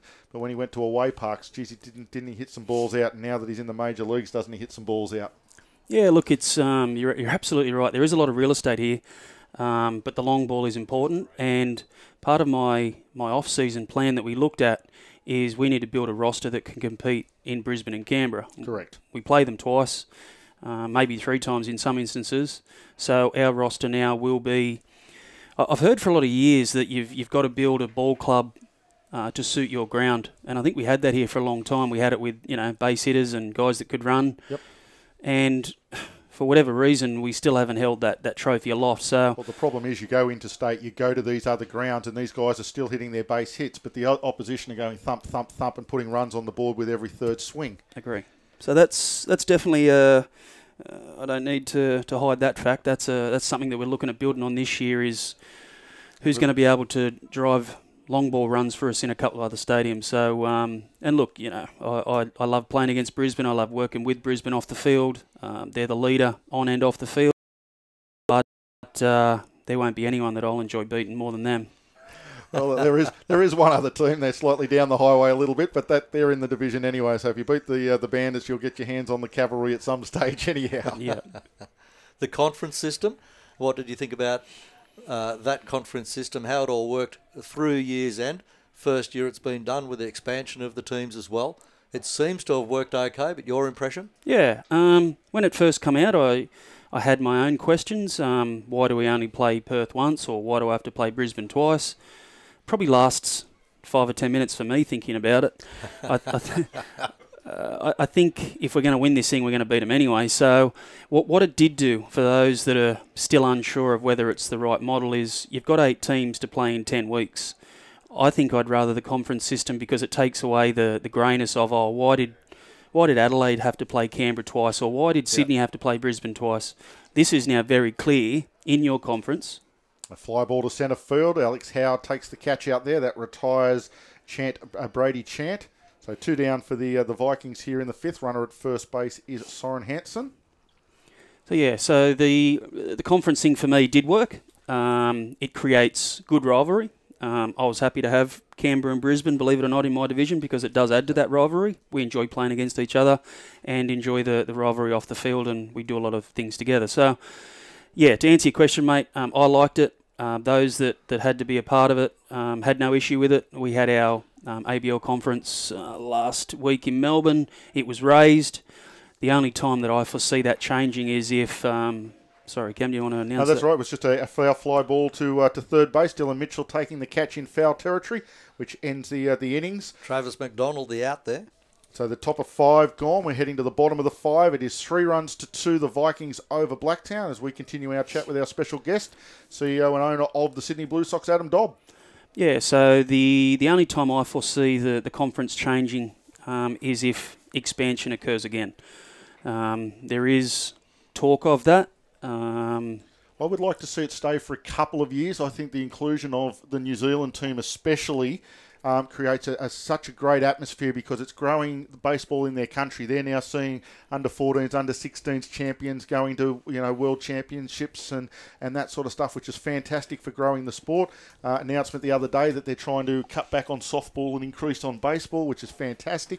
So I'd like to see it stay for a couple of years to work out and then flourish it again once it settles in. Yeah, no doubt. And I wouldn't be speaking out of school when I hear that, is there another Melbourne side? Is there a Tasmanian side? Darwin was thrown up, and then there was a US independent college team that was talked about being based out of Wollongong. So for the general baseball fan, it all sounds interesting, but is there enough commercial market in Tasmania? Does Melbourne have enough support to support 2 teams? Does Wollongong affect Canberra and Sydney's numbers by diluting the state? Did Townsville or Cairns fit into the picture? Absolutely. That might have been talked about. Sorry. No, look, generally it might have been. I don't know if it was or wasn't. I think I was listening through most of that, that session. But they can be dry, those meetings sometimes, can't they? Yeah, look, it's the one thing that I've liked coming into year 2, because I was the new kid on the block last year, but coming into year 2, the thing that excites me the most is you've got 8 franchises all overly excited for this season. And what have we got to continue to do together or on and off the field to just make this thing absolutely work? So you've now got people that are putting their hard-earned in and want to see a competitive and a financially viable game. So there is a genuine interest there. It's no longer a mundane role of CEO of a baseball club. So look, mate, I'm excited for what's around the corner. Season 19-20 will be all but identical to last season, so I think we'll get our opportunities to continue to develop on that. If we go back to your manager Shane Barkley, his history in the ABL previously, he hasn't actually been away from the game. He's been out at that top level, if you like. We all know he hasn't been away from it and never ever will be. It would be impossible. But it doesn't matter what he's been playing. He's always been across baseball. But in the games I've seen him manage historically, he's a master strategist. Yep. And that's where his head is about all of that. Players come to him with the skills, helps develop them, confirm them. But his key point, I think, is his strategies. His ability to strategize a game during the game and react when it's required during the course of a game. Absolutely. And before I comment on Shane's strengths, Tony Harris did a wonderful job for 2 years here, 30 years in pro ball, one of the most honest, genuine men you'd meet. And again, had time for everybody every single time that somebody wanted to get something signed or shake his hand or say hello. He always had time for people. And seeing him work at the Australian Academy as well, yeah. with those young guys coming through, are just brilliant. And what a great staff they have at the Australian Academy when they're bringing the young guys through, some of which are out here now. P. Mac and I broadcast some couple of weeks of baseball at the Academy a few years ago, and those guys are all here playing first grade and ABL. Agree. And look, there's things that Tony and I reflected on that, you know, he could have done or his team could have done differently, but isn't that the game of baseball? And Correct. I wish we could manage this thing. You can double think, you know, probably 10 games in the season that could have gone differently in different ways, but hey, it was what it was. It was a great run, and you know, we basically in the end we came up one game short. Yeah, absolutely. And back on to Shane. Here's a guy that coached against me for 10 years, played rep ball under Shane, live in the same town as Shane. He wants to give 12 months to the role. You know, other guys from other states or other countries can only give 12 weeks. Yeah. So that's a real plus for us. Yes, he's excited. Fresh lease on life. Again, honest, knows the game. One of Shane's strengths for me is he is a very passionate but nervous coach, always looking to see what is next. He tries to think about 2 and 3 bats ahead, and his bullpen will always be ready. And so, yeah, look, I don't think we're going to have any issues from our management side of things this year. We're still working through last year's managers. And you've got a wonderful support staff there too. Shipley, Dormer, yep. Brendan Kingman. You know, all those blokes Murphy. Contribute. Murph, forgot about Murph. Yep. You know, all in there, you know, doing their little bit to help him out, to help the players out. Yep. Well, they all played for him as well in the past and did an outstanding job. So you've got a bunch of fine gentlemen there helping that. But you're right, Adam, he's like a caged lion. Yep. And knows how to win. Has been successful. I was only a development player when the Hunter Eagles was around, but you know, he didn't have the greatest roster there, but every time he took to the field, he expected. Fly ball out to right field here from Josh Strong, taken comfortably by McDonald. Jake Webster with a hit to a left field to get aboard to start things off.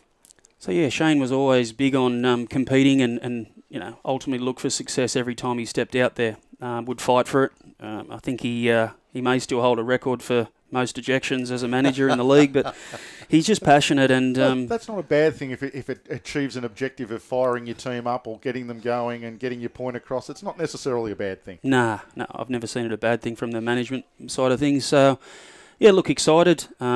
He's working hard on recruiting, having coffee and lunches with current players now, making sure that, you know, we're all on board with the same goals and objectives. So again, we're just building for when November comes around.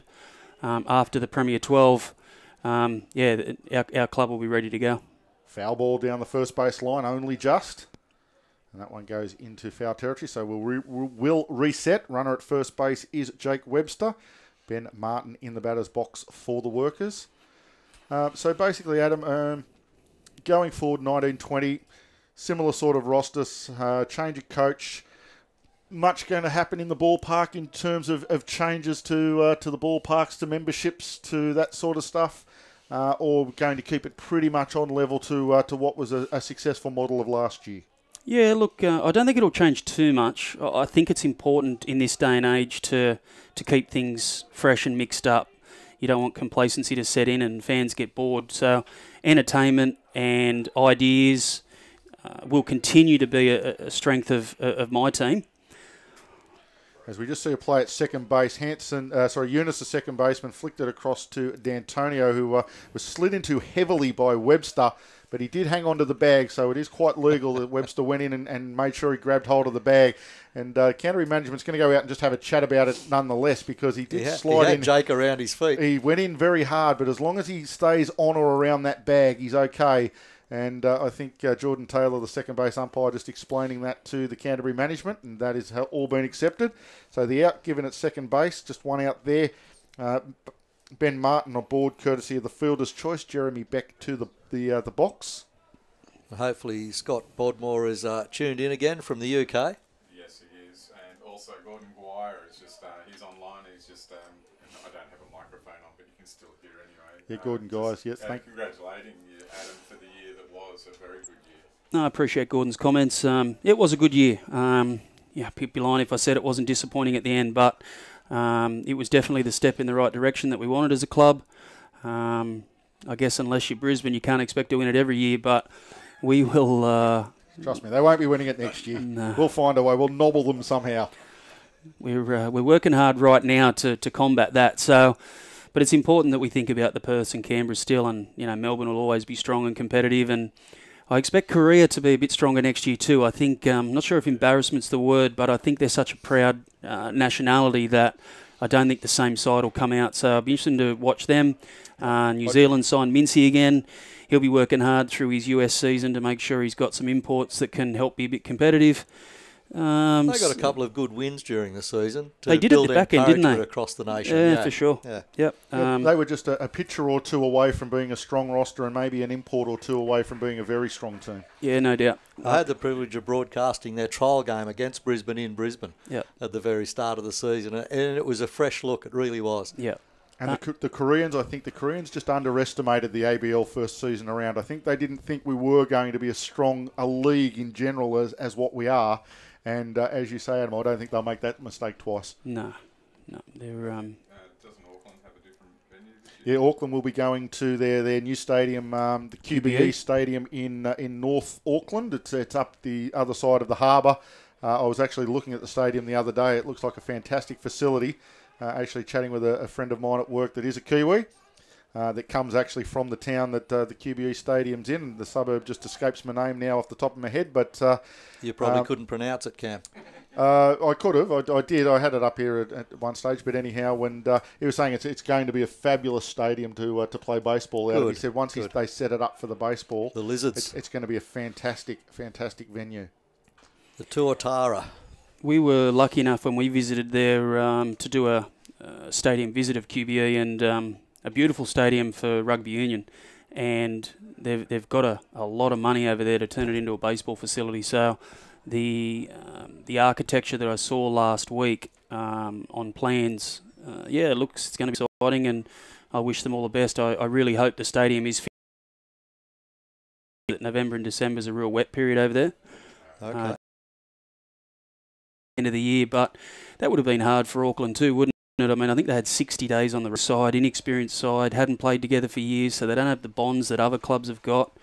Travelling, surely you get sick of your teammates after 60 days. So, full credit to their staff and the team to hold that all together. Albany's the suburb it's in. I knew it wasn't a hard one to pronounce. It wasn't one of the Maori. It wasn't one of the Maori names, which I was grateful for. But big complex there. They've got a big shopping centre and a whole big facility and community around that stadium. It seats in and around 25,000. So by the time they repurpose it a little bit for baseball, they'll probably lose a few thousand. But still, a 20,000 seat stadium for a baseball venue, you'd like to have that every day, wouldn't you? Yeah. They're excited by the opportunity to potentially get some good numbers there. I think they only lose about 500 seats. Okay. As part of this development, they're cutting out the seats that will be at left field and turn it into a bit of a green monster feel, and that's why I'm nervous about what I see with the construction of the stadium, whether that can be achieved in 6 or 7 months. I mean, we see what happened down at MIT Ballpark. Things don't happen in 3 to 6 months, and council and plans and engaging developers or builders, but I wish them all the best. We had a great first-year relationship with them. They've got a great bunch of guys that wear their heart on their sleeve and very passionate about New Zealand baseball. So, yeah, pitching visit. So we'll get a visit to the mound. Dylan Mitchell is Nobody the really batter warmed up. with 2 out here in the bottom of the 5th inning. Dylan Mitchell is the batter, 2 runners on. And I guess they're just trying to settle down Howe Yun and make sure that he can get this 3rd out, shut down this bottom of the 5th inning, and go from there. They're holding a very narrow 1-run lead. The Vikings 3 over Blacktown 2 at this point in time in the bottom of the 5th innings on the Red Stitches scoreboard. We need a microphone on Benny D'Antonio there, because I spent the year with Kehoe and he doesn't understand a word of English, so I'm not sure what Benny might have said to him then, but... So you think... it'll probably just be to notify him of his pitch count, which we've just been informed is 117 pitches. So he's coming up to the stage here as he gets a roll at a Eunice. Eunice is going to go across to first base. The throw's not great, and the ball gets knocked out. So the ball gets loose. That'll score a run. That'll tie us up at 3. The throw from Jacob Eunice, it wasn't on the money. It drew Seth Morgan away from first base. He applied the tag, and in a collision there, about 1.5 yards away from first base, the ball was ricocheted out, and that allowed Ben Martin to come around and score the third run in the tying run. Jeremy Beck heads around to third base, and Dylan Mitchell will get aboard. It'll be an error, and I guess it'll be a throwing error on Jacob Eunice because he dragged the first baseman down the line. Heads up running, base running from Jeremy Beck. He headed around to third straight away. He was being coached around there as well. But he had the wheels going. He was ready to go. You put your head down and go with 2 out until you're told otherwise. Now we go back to the lead off top of the order, Aaron Hornostaj. So a bad mistake there from the Vikings allows the Workers back into it. Be interesting to see how we go. Runner at third, 2 out, tied ball game, lead off running bunt. Interesting. It's a strange decision, isn't it, with 2 out to drop a running bunt down. It's not something that I'd have been telling him to do. It's obviously something he's decided to do off his own bat, seeing Soren Hanson down there at third base playing a little bit deep. Yun now, this will just about be the last batter he'll be eligible to face. It's a flare into left field. Should be taken by Mitch Simon. He's a good left fielder. Don't want to put the curse on him, and I don't, thankfully. He makes the catch out there in left field. That will end the inning. We are through 5 completed inning here at Blacktown International Sports Park, and on the Red Stitches scoreboard, we are back to level, 3 apiece, the Vikings and the Workers. And I guess we'll take the chance to thank Adam for his time. He's been up here for a couple of innings. We'll let him get back to getting down and watching the game and enjoying his time off at the moment. But we thank you for your time, Adam, and especially thank you for the efforts of the last season and the upcoming season. As I said, as being your ground announcer and PMAC next to me, the music man, it was a fun season to be a part of. It really was a great season at the ballpark. The fans were all into it. The players were all into it. Unfortunately, as I said, one game of the regular season short, one game of the postseason short of hosting finals here and the championship season, but that will make it all the more sweeter come next season when we bring the Shield home.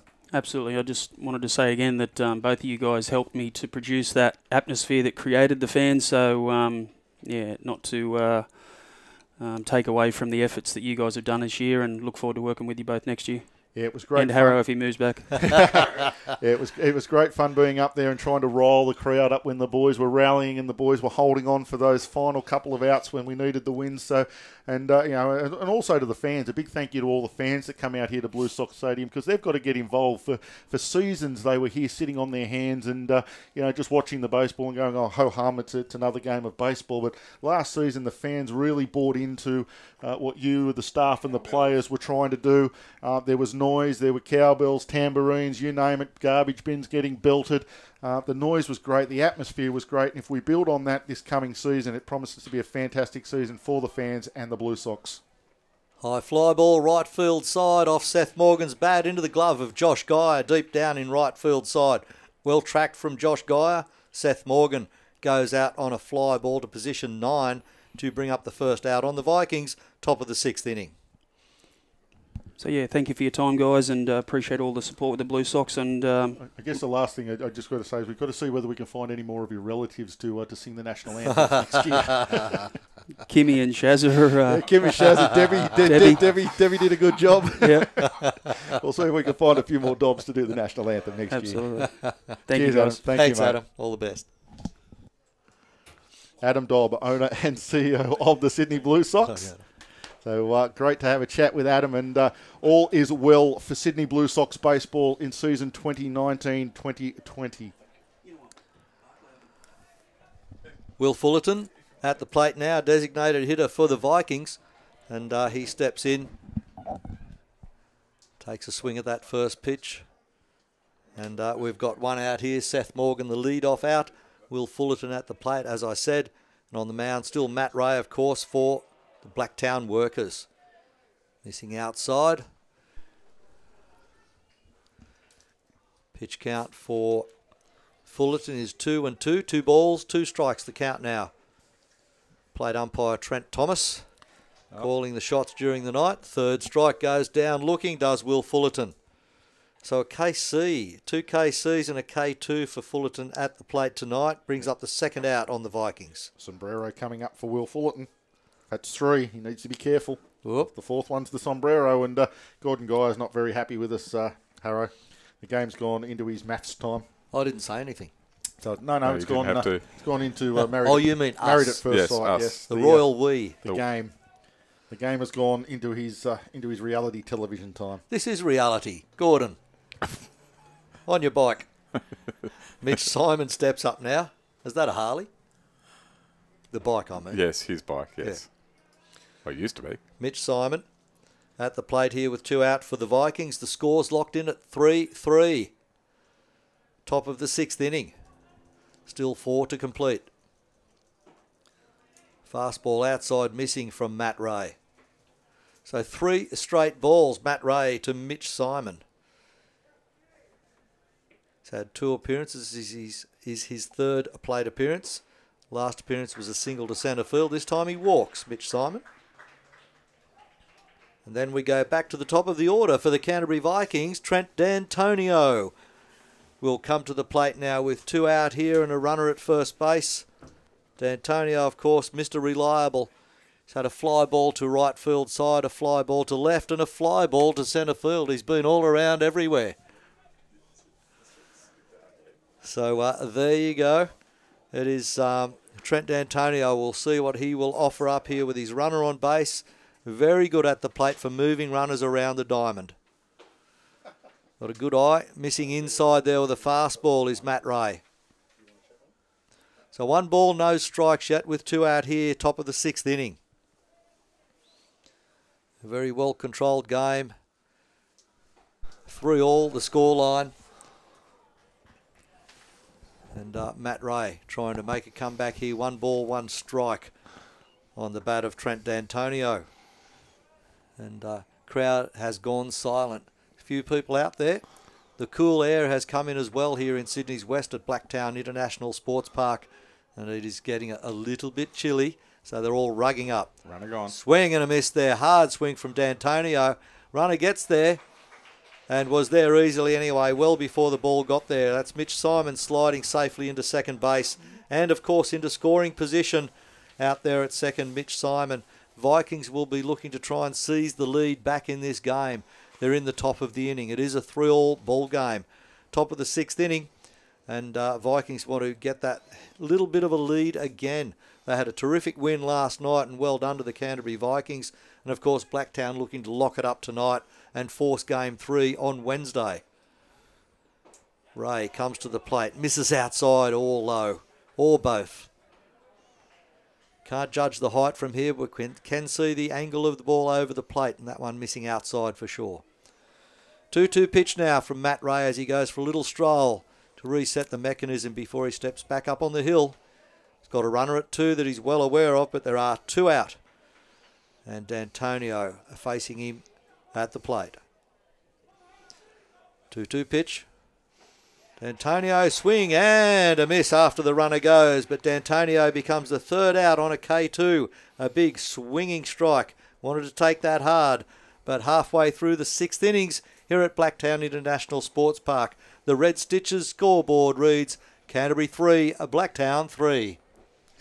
And now, just coming up in the booth, Harrow and loyal listeners, we have another guest that's actually, we've just been listening from Adam Dobbs, but now we did allude to before that, Shane Barclay is here at the ground, new manager for the Sydney Blue Sox, and it's welcome to the microphone bucket, and welcome back to Sydney Blue Sox. It's been a while, hasn't it? Certainly has, mate. Certainly has. So, and and obviously Harrow and Big Cam in front of us here. So, mate, just sort of what prompted you to come back in? Give you up blown bowls for a while and come back out into baseball. Look, I've always kept following. I probably haven't been on the park too much for the last few years, but I guess when Adam bought it, and Adam's from the other he's from the dark side. He's from the Athletics in Newcastle, and we've had a fair bit of rivalry. But he just been talking to me a little bit about baseball, and then opportunity come up to get back into it, and I got to say I have missed it. I have missed it immensely. But wife and daughter, certainly any doubts or reservations I had, and I've got to say since the appointment, there wasn't Facebook around last time I was around, but it's been a really good, positive. I've had a lot of calls from people I haven't spoken to for 10, 15 years, or coached as juniors, and it's given me a lot of confidence. I've got to tell you, the support's been fantastic. So thanks to the people who picked up a phone or sent me a text or a Facebook message. It's been awesome. And the trip from Newcastle to Sydney is a lot quicker these days than it used to be as well. It will be. Penn Road still a good hour. They might get the tunnel open before the season starts. No, I don't think that. I think it's still two cans of Red Bull home. Put it that way after training. We'll have to talk to Gladys about all this. Oh dear. Organise a chopper. But it's just been obviously the last couple of years the Blue Sox have started to build pretty well, and hopefully I can be on the end of be part of it. There's a lot of good people and around the organisation, on the coaching staff and on the playing staff, so I can't wait to get it started. But having said that, this Sydney Major League Grand Final looks pretty good too, doesn't it? It certainly does. It's there's a lot of talent out on this park, as you well know, for both sides, and apart from that, the rest of the competition as well, of course. Yes, for sure. Last time I was around, I think there was 4 guys. There's only 4 guys left, and one's Vaughnie Harris, and the other 3 are been playing here. Grattan, D'Antonio, and Josh Dean. So it's good to see them still around, and some fine young arms and that as well. And so you come out this afternoon or this evening to do a little bit of pre-season scouting?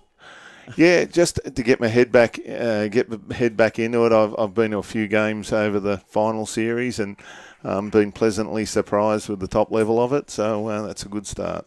Foul ball off the bat of Alex Howe there down the left field line. Very, very deep hit retrieved by Mitch Simon. But a change of pitcher now on the mound for the Vikings is the number 33 you can see on your screen, Brad Simon. He has replaced Kyo Yun on the mound. Brad Simon takes over responsibilities in the bottom of the 6th inning here for the Canterbury Vikings. And so expectations for the upcoming season? Well, I guess you're never there to get beat, are you? And you've probably seen me enough to know I'm a little bit competitive. So, I know the ball club is. You could see that with the hunger in their eyes this year. So, it's just a matter of being able to win those one-run tough games at the end of the season, isn't it?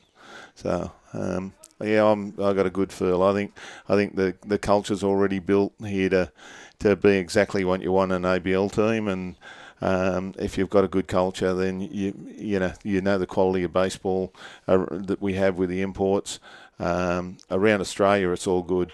So we just got to match the Perths and the Canberras and the Brisbanes, of course, and I think they have set some standards in recent years. The little bits I've seen, I haven't watched a lot of it, and now you can see that the Blue Sox are building to that level. So yeah, I think it's looking good. And, it's not. While we want to win it, certainly want to win it this year. I think the goal is to be knocking on the door every year, and if you're knocking on the door every year, then you're going to win 3 out of the next 5. For example, it's coming back every year and putting the pedal to the metal, and hopefully one day, we're talking at winning back to back and whatever, and building our own dynasty. We don't need to be looking at others. We need to be getting our house right. Yeah, focus on your own backyard. Well, I can tell you the Brisbane dynasty at the moment took its lead from the Perth dynasty early on. The first few years of the ABL was all Perth, then Canberra stepped up for a year, and then Brisbane followed suit, but they took their lead off what was happening in Perth. Yeah, and you know, the last, you know, we won it in 04, 05 or whatever, and those last 3 years, I was around in the old Claxton Shirl. Yeah. Those young Perth kids, they started building that then. The Kennellys, you know, there was Soppold, there was Hughes, Hendricks, young Hughes, D-San, and you could just see that they lived and died for each other back then. That's 2007, and then that led them straight into the ABL, and they dominated there. And look at D-San now. Yeah. Going great guns down there. Yep, and he is. Mind you, I don't think I was wondering why Adam had signed Jack Murphy before the first pitch of the season. Thought he might have been on his way out. After one game, I thought this is the best signing that Blue Sox have ever made. It is. He's a class human being, and he made a big difference to that pitch and stuff. Easy decision, that one, to make. Yeah. We followed him out of Canberra. Yeah. And he was very, very good with Canberra and for Canberra. And when he was signed by Sydney, I thought it was a great signing as well. He's just a class act in everything he does. And a character. And gets the crowd behind him. Gets a great following. I had the opportunity to catch up with him for a few hours before he went back home. And, yeah, he's a class act. Very good to hear. And more players like that. And down the line here, Blacktown applying the pressure here to the Vikings. And turning the corner, Alex Howe stands safely at third base now. Gets around that diamond. And at first base, we've got Josh Dean standing up there now, ripping that ball out to the right field side. So another single to 9. The earlier one from Alex Howe was a single to centre field. So now it is the Blacktown workers with runners on the corners. It's the fight back. It's happening right now, the bottom of the 6th inning. It's a 3-3 ball game at the moment, but Blacktown with 1 out and 2 runners on the corners. Jake Webster coming to the plate.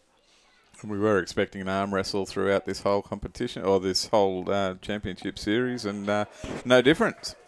Hit by pitch ball for Jake Webster. That loads him up. Loads him. For Josh Strong. Josh Strong's just your man to be up there at the moment at this point in time. And he can do the job. He's just got to focus on this lot. Josh Strong all loaded up. A manager visit to the mound. And a few... These words will be better for Mr. D'Antonio to be able to have a chat with Brad Simon this time. No, he's gone. He's made the change straight away. He's not taking any more. Soren Hanson comes from third base. Has done a lot of pitching in relief. Okay, straight out of the field. He needs to warm up well, doesn't he? Yeah, good figures, Soren Hanson. And ERA of 1.5 through the season.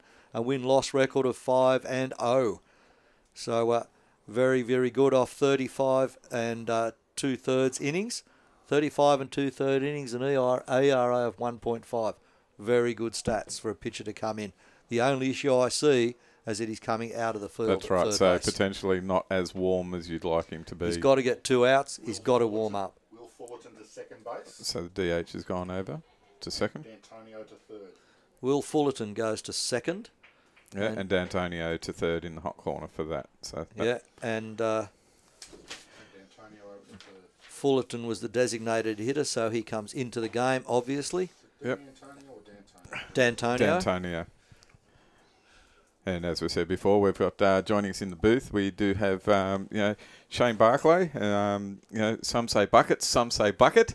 For the fan base, what is the accurate? It's not. There's no S. It's just bucket. Yeah. Long story. But yeah, it's just bucket. And we don't need to know. Don't need to know. Don't want to know. Get the next newsletter. I think I got asked that yesterday. So.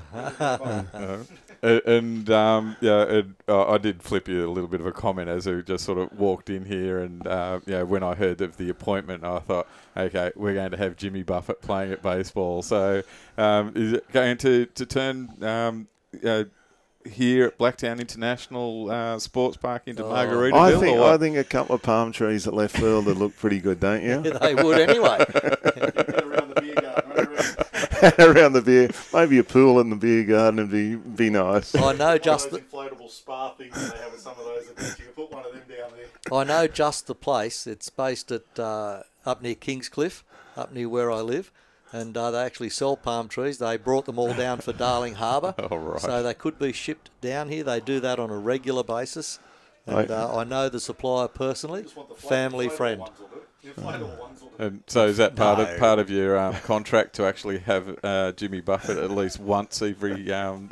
The only thing was number 29 uniform, and no one's got that.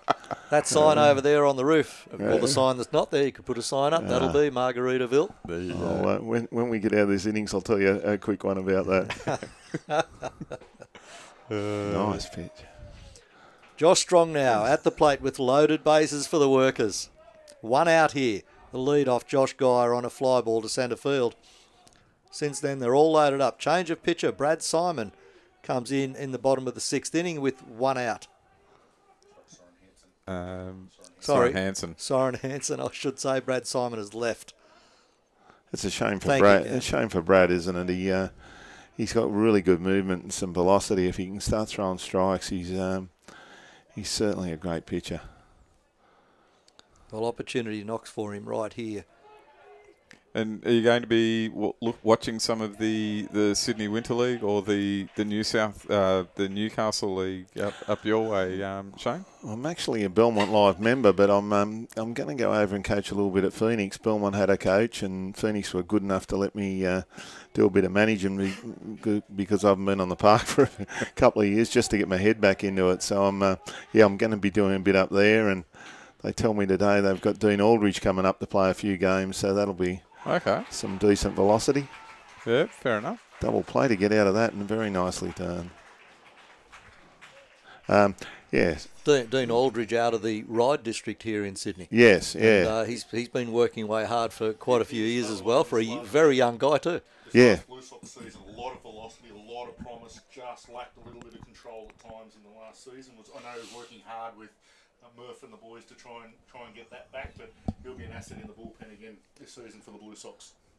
Yeah, well, I think everyone's pretty excited about his velocity, and I'm sure he's working hard to probably increase the amount of strikes he throws. And I had the pleasure of talking to him. It was the first time today, and he's an outstanding young gentleman, really nice person to talk to, and I'm sure we'll get some good results next year. Definitely. Okay, now, so we're between innings now. So I was just going to say, I had the dream trip about 18 months ago of my daughter went to college in Trenton, and I wondered why she wanted to go to Trenton, because New Jersey's not exactly the greatest place in the world, but she then assured me it was 1 hour 15 on a train to Yankee Stadium and 1 hour to Broadway. Excellent. But we got to go down to Toronto and caught up with Jason Phillips, who played National League with the old Hunter Eagles, and he was bench coach with the Toronto Blue Jays. So he got us tickets behind home plate and got to see BP, and of course got to see Aaron Judge launch a few and signed us a ball and all of that. And then I thought, how good's this? And then an exchange student friend we caught up with that night said, and by the way, tomorrow night here's a couple of tickets. Jimmy Buffett live on the Budweiser stage. So well done. That was pretty special. That was a real highlight. Well done. Yeah. Well done. So done. And we're almost running out of baseball here. So I'm not meaning to sort of want to sound you better go and talk about it. It's getting the exciting stage. We do. And again, thank you very much for sharing a bit of your time whilst you're actually here and enlightening our audience. Just sort of giving them a little bit of a teaser of who you are, what you are, and what you're about. So again, and hopefully we'll see you in and around the ballpark here. Good to see you getting the band back together. Thanks for having us, and to all Blue Sox fans, I'm sure we're going to be challenging this year, but you enjoy this great ball game you got happening here now. Always a pleasure. Thank you, Shane. Thanks, Shane. And here we are, Jacob Eunice leading off there. And the first out here, Jacob Eunice, the shortstop for the Vikings. And that will bring to the plate Soren Hanson. So Hanson stepping in there now from the mound, straight to the batter's box. There's no rest for him out there at the moment. And Hanson comes to the plate now, left-handed hitter, takes a strike from Matt Ray. Matt Ray still on the mound there for the Blacktown Workers. Jacob Eunice the first out here. It is the Vikings with one out. Hanson at the plate. And missing down low is Matt Ray. So 1 ball and 1 strike here for Hanson and the Vikings. Bases are clear, of course. Leadoff didn't get on, and this one goes down to first baseman, jumping high for that. Josh Dean reaches for that. Pitches cover. Matty Ray dives to take the ball and gets first base and gets the out. Well done, pitches cover, Matt Ray. Soren Hanson charging up the line, can't make it, and it's a 3-1 out for Soren Hanson, and brings up 2 outs here on the Canterbury Vikings. 2 up, 2 down, top of the 7th inning, and that brings Guy Edmonds, the catcher for the Vikings, to the plate. It was great to catch up with what is going to be the Blue Sox Brain Trust for 2019-2020. So anybody out there listening in from wherever you might be that are interested in the Blue Sox, get aboard.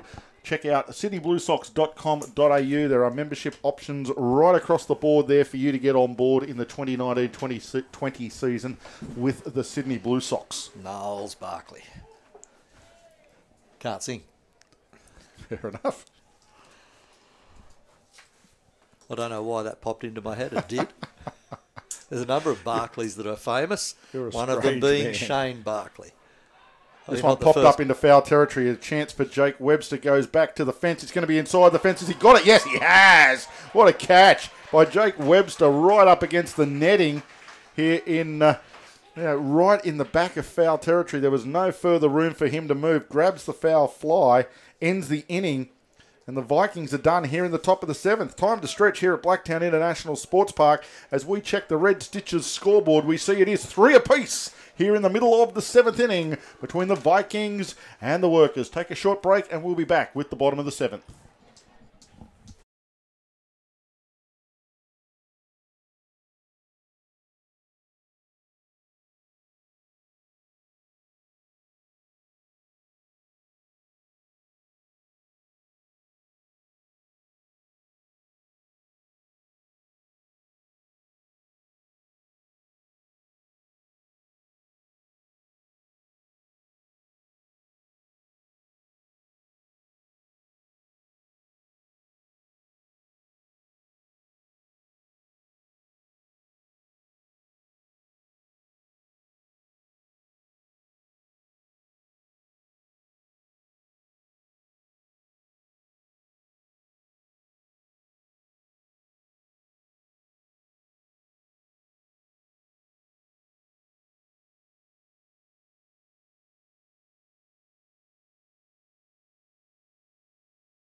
Welcome back to Blacktown International Sports Park. We head to the bottom of the 7th inning, locked at 3s. Ben Martin to lead things off for the Workers.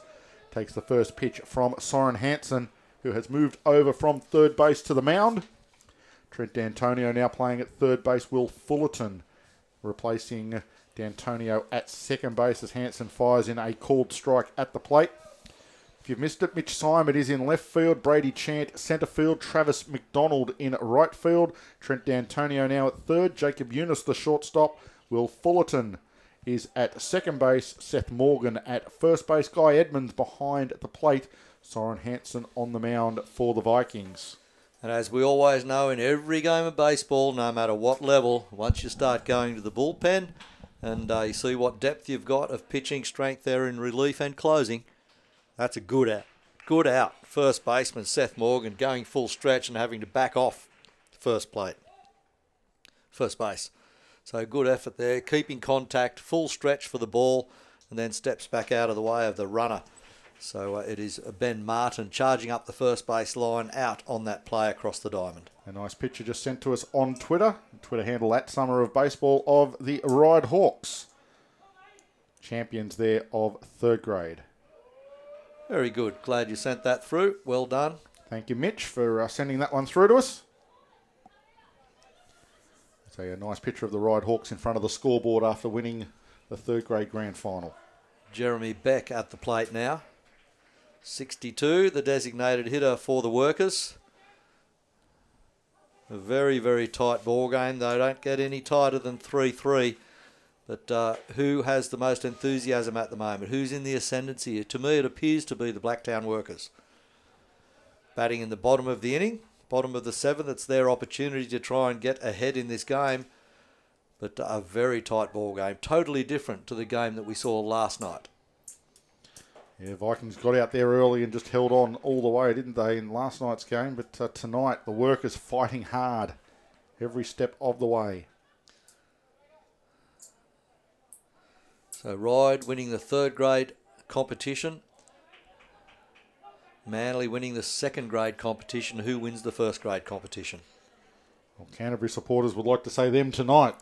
The Workers, they'll have to wait till Wednesday night before they can say it. And the under-18s, Balcombe Hills.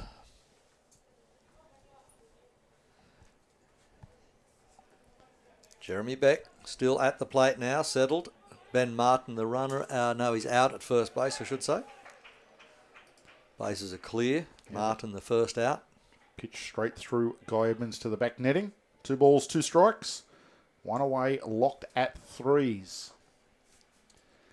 Of course, redstitches.com.au. Jump online, check out their extensive catalogue. Just about everything you could need for baseball, softball or umpiring. They have it there at their Thornley shop. Absolutely, you can order online. Order it online, get it shipped. Tell them that the Summer of Baseball sent you. They'll probably charge you more, but hey, I'm sure they can do you a deal if you tell them that the Summer of Baseball sent you up there to grab some baseball, softball or umpiring supplies, or even some novelty stuff that they have around the shop. Your baseball gear at, with pleasure. This one lifted out into centre field, coming forward. Brady Chant makes the catch pretty comfortably out there in centre field. That will retire Jeremy Beck. Second out here, bottom of the 7th inning. That will bring Dylan Mitchell to the plate for the Workers. And this really gets to the nerve-wracking time now. Who can hold their nerve? It's only going to be a run or two in this baseball game now, down to the last couple of innings. The Workers, well, for them it's survival, but for the Vikings it's championship time. Let's see how they go as Soren Hanson gets the work done. As we were saying, he had 15 appearances in relief for the Vikings this year with an ERA of 1.5. That's a fantastic figure. 35 innings pitched to give up only 6 earned runs. Absolutely. Only gave up 14 walks in those 35 innings of relief as well. So a man that likes to throw strikes and challenge the hitters. He does again there. This one fouled off. And of course the Blacktown Workers haven't had to go to their bullpen yet at all. Matt Ray's still out there. But Matty Ray's pitch count must be climbing. It must be getting into the worrying stages for the Blacktown Workers. They do have 7 innings. 2 players up. Rung up on strikes is Dylan Mitchell. Trent Thomas punches him out and the Vikings out of the 7th inning.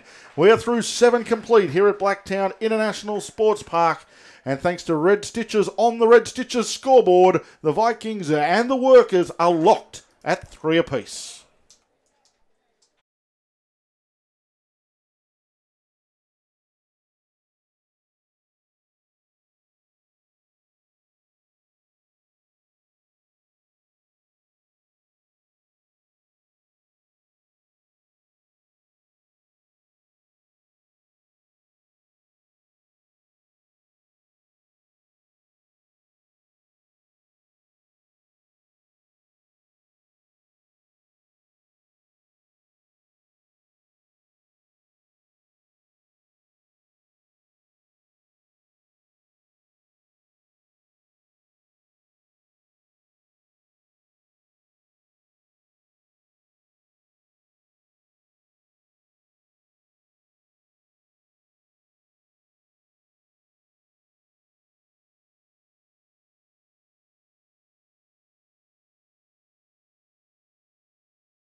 Fork in the road.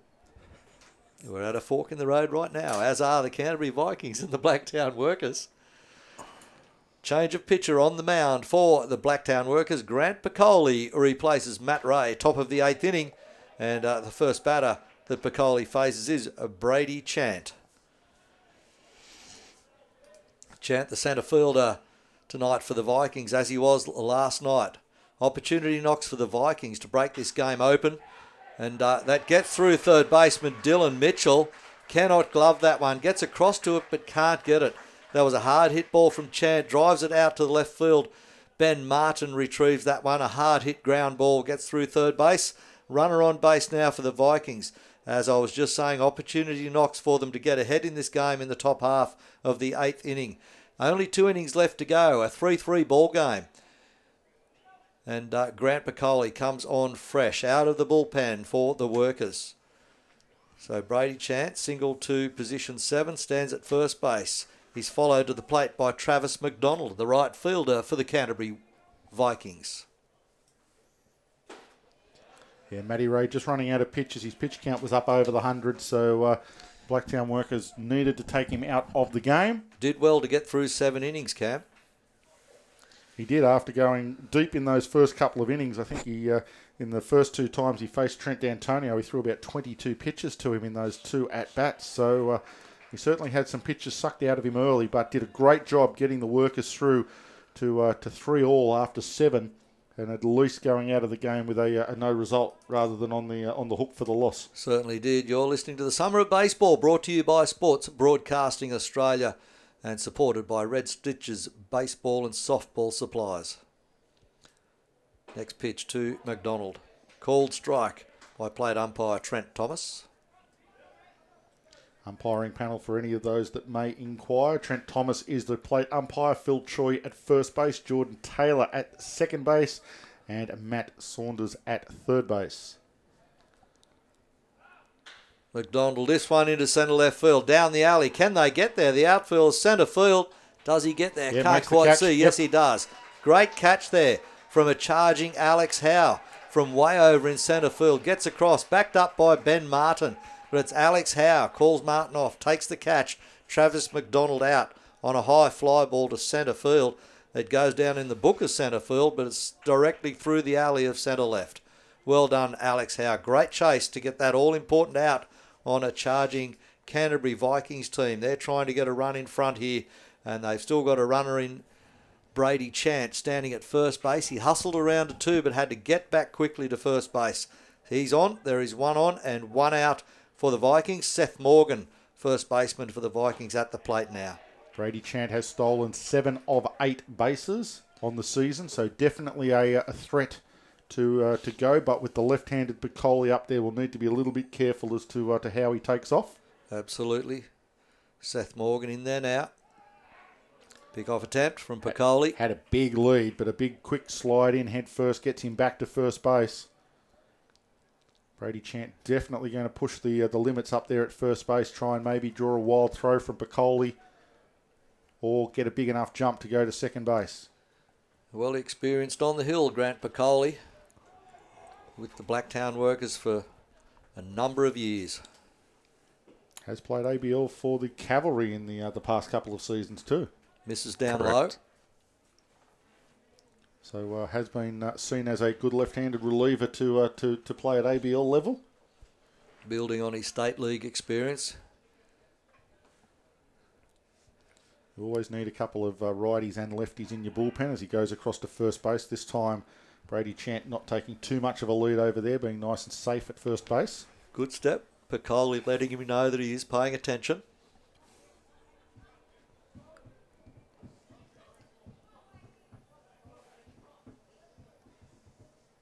Runner goes almost on cue. Brady Chant's going to be in behind the throw anyhow. He was well and truly safe. Got a good jump. Went sliding in head first. He's safe at second base and now in scoring position. And Aaron Hornostaj, the shortstop for the Workers, not able to get across to that one. And I'm pretty sure that young Brady Chant was there easily anyway. He'd already crossed the throw over before it got there and was sliding in as the throw went past Hornostaj, who was trying to cut it off. Bit of a chat there on the mound with Jake Webster, the catcher, going out to have a chat with Grant Piccoli and his shortstop, Aaron Hornostaj, just so they can work out what's going on throwovers for the next part of the game.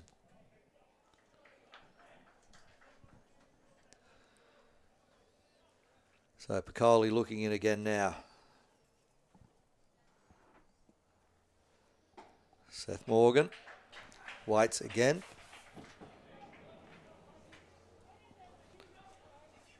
So Seth Morgan waiting again right now. First baseman for the next pitch from Grant Piccoli.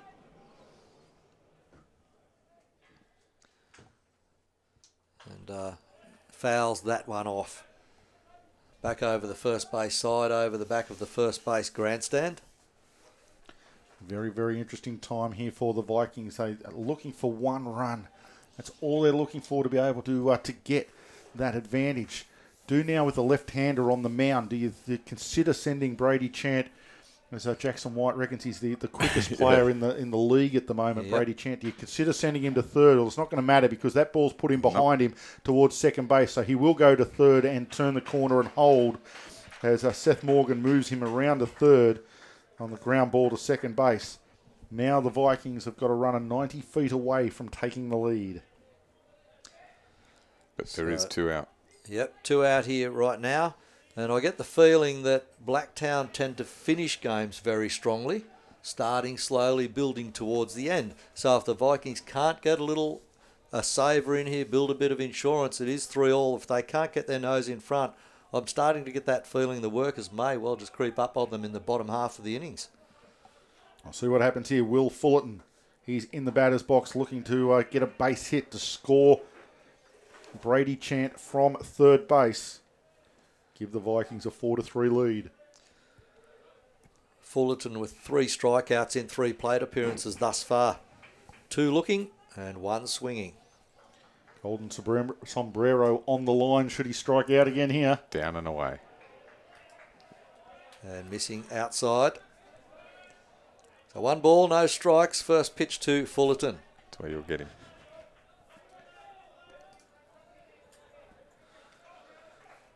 Two out, crucial stage, top of the 8th inning. Runner at third will score if he can get something through the infield. Down again. So 2 balls. I thought for a moment the umpire put up 3 fingers, but I'm sure it's only 2 balls. He's only had 2 pitches, I believe. No, 3. He definitely got 3 fingers up there, Harry. You're 100% right. Yeah. Trent Thomas holding up the 3 fingers to make sure. He's done that for a second time to let the scorers know. Like I say, he's trying to let the scorers know to fix up the scoreboard so that that the players also know that it is 3 balls so that they don't do anything untoward. And a called strike. That gives them time to make the adjustment. Yet now been updated to 3 balls, 1 strike. He's got to get the strike up there now. That's it. And it's up on the scoreboard, so away we go. Very nice. 3-1, they call it. The hitters count. Up high. Ball 4. Was the hitters count. Fullerton laid off it, so he gets a walk this time. So he avoids the golden sombrero with a walk rather than a strikeout. Well done to Will. Vikings with runners on the corners. Coming to the plate, Mitch Simon. Mitch Simon can make a difference. Mr. D'Antonio going to come down and have a chat to Mitch Simon whilst Jake Webster goes out to have a chat to Grant Piccoli. Just that steady walk from the third base coach. He's done a good job through these 2 games. He's just standing in there saying, "Well, son, you know you can do it. Just ride one out for us." He's got a lot of experience. A base hit would be absolutely crucial for the Vikings now. Give them the lead in these latter innings. It might be just enough to get them over the line and get the championship going home tonight. Because the Vikings do not want to come back again Wednesday night. They want this done and dusted right here, right now. That's opposing the view of the Blacktown workers, who do want to come back on Wednesday night. Well, they've got no choice. They want to be back here Wednesday night with a ball game being played. Very, very tight. 3-all ball game. Do we go extras tonight, gentlemen? No. Sunday night, school day tomorrow. School tomorrow. In a word. So, as we just saw that pitch there, it's, well, Grant Piccoli thought it was a strike, but umpire did not. Grant Piccoli doesn't count. Well, that's it. Well, as I said, when pitchers start to think PMAC, it gets a little bit dangerous. He finds a strike on this occasion, however. Mitch Simon taking a big hack at that one.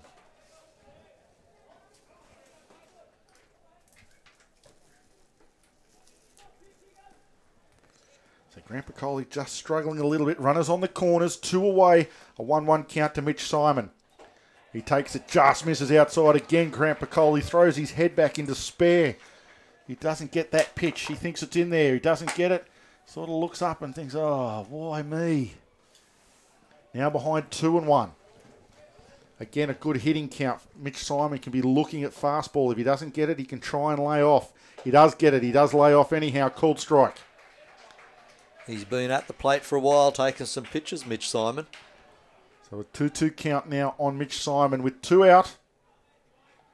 And 2 runners on, 1 on first and third. Deuces wild, 2 balls, 2 strikes, 2 out, 2 runners on. Scores locked at 3.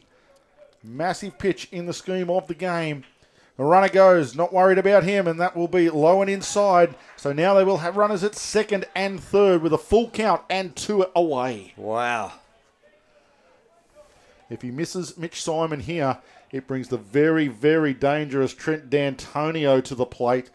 And that could be all sorts of trouble for the workers. Can Piccoli pick up Simon? Full count pitch on its way. It's low. Ball 4. Simon walks. And they've loaded them up here in the top of the 8th inning. Back-to-back walks. Philliton walked. Mitchell Simon walked. That'll bring a mound visit. Coach wants to come out and have a chat to Grant Piccoli about things. That loads them up. 2 out here. They've got to get 1 more out. They've already got 2. They just need this 1 more to shut down the Vikings' attack here in the top of the 8th. Are they just going to go out and have a discussion about how they wish to pitch to Trent D'Antonio? You can't pitch around him. The bases are loaded. Ground ball. They need a ground ball. You've got to go at him. So far tonight, he is 0 for 4. So if ever any time that Trent D'Antonio was due, in fact, it'll be 0 for 3 because he had a sacrifice in there, but he still has been up 4 times, hasn't had a safe hit, and he's not the sort of batter that does that often. On the regular season, batted .345 for the Canterbury Vikings, and memory serves me correct, his batting average for the Blue Sox was around about the 260 mark, but he had an on-base percentage that was nearly 500. Yeah. All of those 4 outs, of course, were against the pitching of Matt Ray. Now Grant Piccoli, for the first time tonight, faces Trent D'Antonio and vice versa. I'll tell you what, if you were going to pick somebody to have a bat for you at this stage in this lineup, this would be the person you would pick because he fights and scraps all the way. He's due. He's just as likely to draw a walk and give you a run that way as he is to grab a base hit, which he's due for anyhow. So we'll see how we go as Piccoli starts him off. 1 in the dirt. Falls behind 1-0. D'Antonio looking to give the Vikings the lead. The Vikings looking to win this game. If they can take this game, they take the first grade championship. D'Antonio settles in the box. Piccoli's got his signals. Pitch on its way. D'Antonio taking all the way. Called strike. Don't think Trent was going to swing the bat until there was at least 1 called strike on him. You'd have to wait for at least 1 strike. He may not even swing the bat again until he gets 2 called strikes on him. We shall see.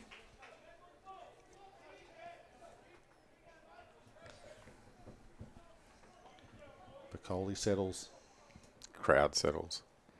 Pitch comes in. It's hit hard towards first base. Handled at first base by Josh Dean, who will do it all himself. He trots to first base, and they will dodge the bullet. The Blacktown workers, they will get away with a loaded bases jam here in the top of the 8th. And they will get the bats in their hands in the bottom of the 8th inning, locked at 3 apiece. On the Red Stitches scoreboard, the Vikings and the workers. We head to the home half of the 8th.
And welcome back to Blacktown International Sports Park. We're heading to the bottom of the 8th inning, locked at 3 apiece on the Red Stitcher scoreboard. The Canterbury Vikings and the Blacktown Workers.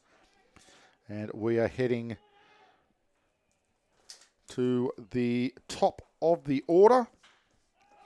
Aaron Hornostaj lifts one into left field. Mitch Simon coming around the wall is there. Simon is there, takes a great catch hard up against the padding of the bullpen wall in left field. Mitch Simon's had a very, very good game for the Canterbury Vikings. Takes a good catch to retire Hornostaj and to keep things rolling along for these Canterbury Vikings, trying to wrap up the first grade championship. They lead the series 1-0, best of 3. The Blacktown Workers have a little bit of momentum getting out of a bases-loaded jam in the top half of the inning. But now, Soren, Hanson and the Vikings trying to keep it level heading into the 9th. Could be on for extra inning baseball tonight. We'll see how it all pans out as Hanson fires in. Pitch that just misses outside to Josh Geyer. Geyer 1 from 3 tonight. He's had a single, a strikeout, a fly out, and a walk in his 4 plate appearances. Hanson with a big deep breath comes to the plate. The 1-0 pitch swung on and missed by Geyer. It was a handy looking swing, but just couldn't catch up with the fastball of Soren Hanson. 2 balls and 1 strike to count for Josh Geyer. 2-1 pitches on the outside edge again. Geyer lets it pass. There's nothing much he could do about that. If he had to hit it, he had to hit it to right field. He probably wasn't comfortable going the other way at this point in time. So he waits for something a little bit more in his wheelhouse. A pair of 2s now. 2 balls, 2 strikes, 1 away. Hanson reaches back, fires a fastball, just misses upstairs. Guy Edmonds held it for a little while, showing Trent Thomas exactly where he thought it was. But probably a little bit outside as much as it was high.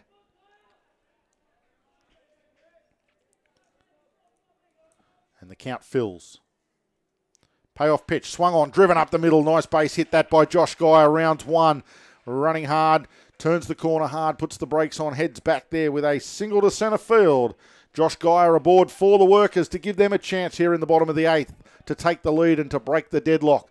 They are in the meat of their batting order. The number 3, Alex Howe, 3-hitter, due up. Josh Dean in the on-deck circle. Jake Webster in the hole, so a real chance for Blacktown to try and get an extra run or 2 going here in the bottom of the 8th inning. Alex Howe not quite ready yet. In fact, Soren Hanson not happy with the baseball. Turns that one to the plate to the umpire. Home plate umpire Trent Thomas pops it into the satchel. Says we'll keep that one for later when you've forgotten about it, and then I'll throw it back to you. So Hanson delivering now to Howe. Misses low and inside.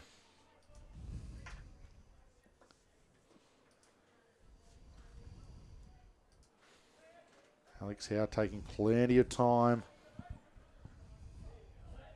Josh Geyer, not a noted base stealer, I wouldn't imagine. I'll have a look at his stats after this pitch, which is in there for a called strike. He was, fantastic on the slip and slide earlier in the season for the Blue Sox. But in terms of stolen bases, in fact, 3 for 3, so 100% on the season in the regular season.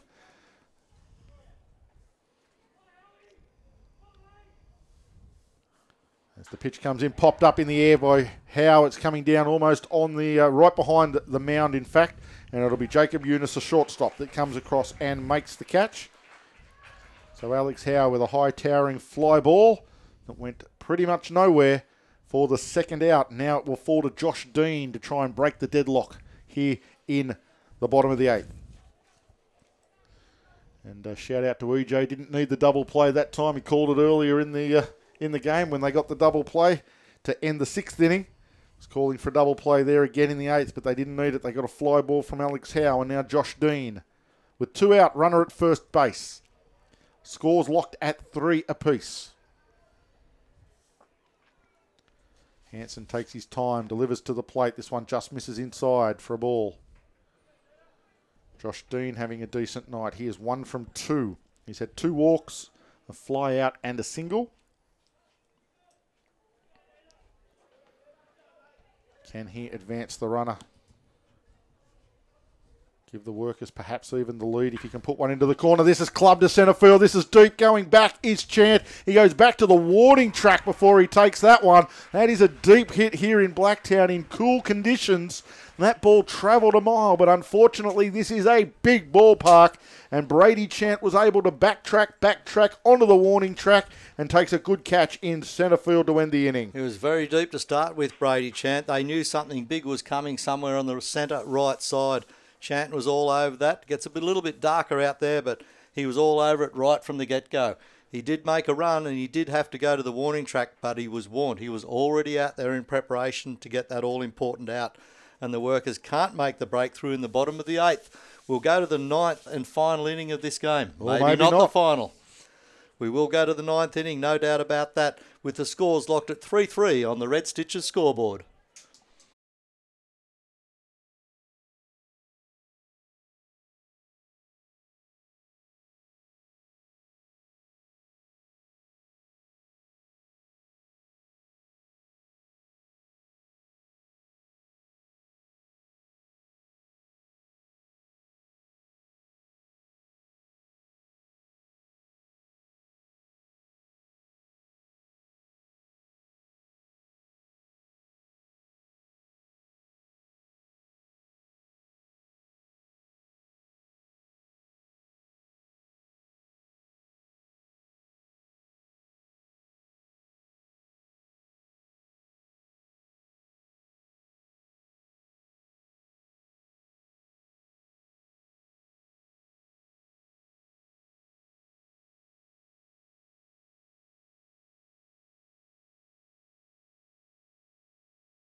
And welcome back to Blacktown International Sports Park. We go to the top of the 9th inning here in this grand final championship series, game 2, if first grade State League Baseball New South Wales, where Blacktown Workers and the Vikings from Canterbury are locked in at 3 runs each. It looks like an extra innings game right here. Canterbury get their chance in the top half of the 9th inning to get some runs. They hold 3 at the moment. It's a tied-up ball game. But we go to the start of this game. Grant Piccoli remains on the mound for the Blacktown Workers, and it is Jacob Eunice, the shortstop, leading off for the Vikings. First pitch out of the zone for a ball. Next one makes an adjustment, does Piccoli, to bring up an even count of 1 ball and 1 strike. You're listening to Paul Harradine, Cameron Hickson and Paul McCulloch from Sports Broadcasting Australia, presenting the Summer of Baseball broadcast. Hope you're enjoying the game tonight. And that one gets lifted, will go well and truly foul down the left field line, but it would have gone over the fence if he could have kept it fair. Let me tell you, that was Eunice turning on that fiercely. Excellent timing is all it was. Didn't have to muscle it over the fence, just perfect timing from Eunice, but a long foul ball and a long strike at the end of all of that. It's been a big weekend of grand final baseball and championship games, all decided here this weekend. Blacktown need to win this game to take it to a Game 3 decider on Wednesday night. Vikings, if they can get away with the win this evening, of course, they will take the first grade championship for 2018-19 in State League Baseball in New South Wales. Jacob Eunice 2 for 4 this evening. He's had a single, a double, a fielder's choice and a fly out. So he's looking to get aboard to get something going here. The 1-2 pitch. Swung on and missed. And he will go down on strikes. A big strikeout for Grant Piccoli and the Workers. Yep, a K2, big swinging one. The leadoff goes down swinging. That is Eunice. It brings to the plate, though, the relief pitcher at the moment, Soren Hanson, for the Vikings. He's had a strikeout. He's been out on a 3-1 play up the first base line. He's had a walk and a fly out to right field. So a bit of a mixed bag there for Hanson. Has driven in a run, courtesy of the sack fly in the first innings, so that will give him some comfort. But he's in charge of closing the game out now for the Vikings on the mound. So if he can do it with the bat as well, it'll be a little bit of added pleasure. But he has the ball in hand on the mound for the Vikings. Now the bat in hand currently. One run will make all of the difference in this game. Well, I was going to say that's probably all that's going to be needed. Yes, absolutely. Just who is going to get that run. If the Vikings can get one here, there is one out here in the top of the ninth. Second batter at the plate now. And called strike from Piccoli. Doing well in relief, Grant Piccoli. Got out of a little bit of a jam in the last inning. Looked like he was in a little bit of trouble. Worked his way out of that. Now sits Eunice down early and has Hanson 2 balls and 2 strikes after that foul. Absolutely, 2-2 the count. And the game in the balance here in this 9th inning. Umpiring team once again doing a good job tonight. Trent Thomas behind the plate, Phil Choi at first, Jordan Taylor in the middle at second base, and Matt Saunders on the third base side. In fact, congratulations to all of the umpires that were appointed to championship grand final games over this weekend. Right across the weekend, they've been very, very good. Well done. Very inconspicuous, which is what you want from your umpires. Yesterday we were fortunate to speak to Paul Jones, who came out of coaching, and now an umpire, quite accomplished. And I think there should be more former players and former coaches that might take that on as a bit of a career and help the game out, because it always needs officials, especially if you've been a player or a coach. The base on balls for Soren Hanson, and the go-ahead run goes to first base for the Vikings. Some messages being sent to the Blacktown bullpen. I wonder if they're like the early calls to the bullpen where they, what was it in the earlier game here this afternoon, where you had left-handers warming up, so they signalled for a right-hander. You see the coach ran down there with his right hand above his head, and there were 2 lefties warming up. It was obviously a glitch. Bit of a problem. They did bring a right-handed pitcher on, by the way, when they did make the change. Oh, yeah. That was the odd thing about it. They came away with the win. I believe they're celebrating this evening. This one hit hard into the left centre field alley. It will get all of the ground. It'll get to the warning track. It's rounded up by Alex Howe. He fires it in. Holding at third will be Hanson. And now runners at the corners with 1 away for the Vikings as Edmonds thumps that into the left centre field alley. Guy Edmonds, the one that got that going straight down the alley, as Cam just called it. And Hanson got the wheels going. Turns the corner at second. Stands there safely at third. Question for you, Mr. Harradine, Mr. McCulloch. You have 1 out. You have runners at the corners. You have a very fast batter in the batter's box. Do you suicide squeeze? Only 1 out. Absolutely. Grand final, top of the 9th Grand innings. final, top of the 9th. Top of the 9th. You've only got 1 out. You've got a fast runner in Hanson at third base. If they've been coached to do it. Let's see what they do. And throw it up there because that's what I would do. Edmonds goes first pitch. They're going to basically indifference and not even going to concern themselves with Guy Edmonds heading to second base. A lot of clubs don't practice bunting enough, let alone suicide squeeze. Correct. And that's why it probably won't happen. It would be a very brave call. It's not going to happen. Swinging away, Brady Chant fouls it off into the first base dugout. That of the Workers now falls behind 0-2, so that definitely takes it off the table. You would not be squeezing with 1 out, 0-2. So possibly a lost opportunity. I think we saw the Sydney Blue Sox squeeze for a win. Chant got a single to 7 in his last season. at bat. Single to 7 in his last appearance. Little slow roller infield now playing well in. They're all in on the grass. They cannot allow this run to score.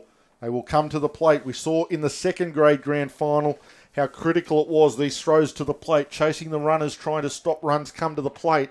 Several errors from the Marlins and possibly game-losing errors chasing runners to the plate because it became very, very tight in the end.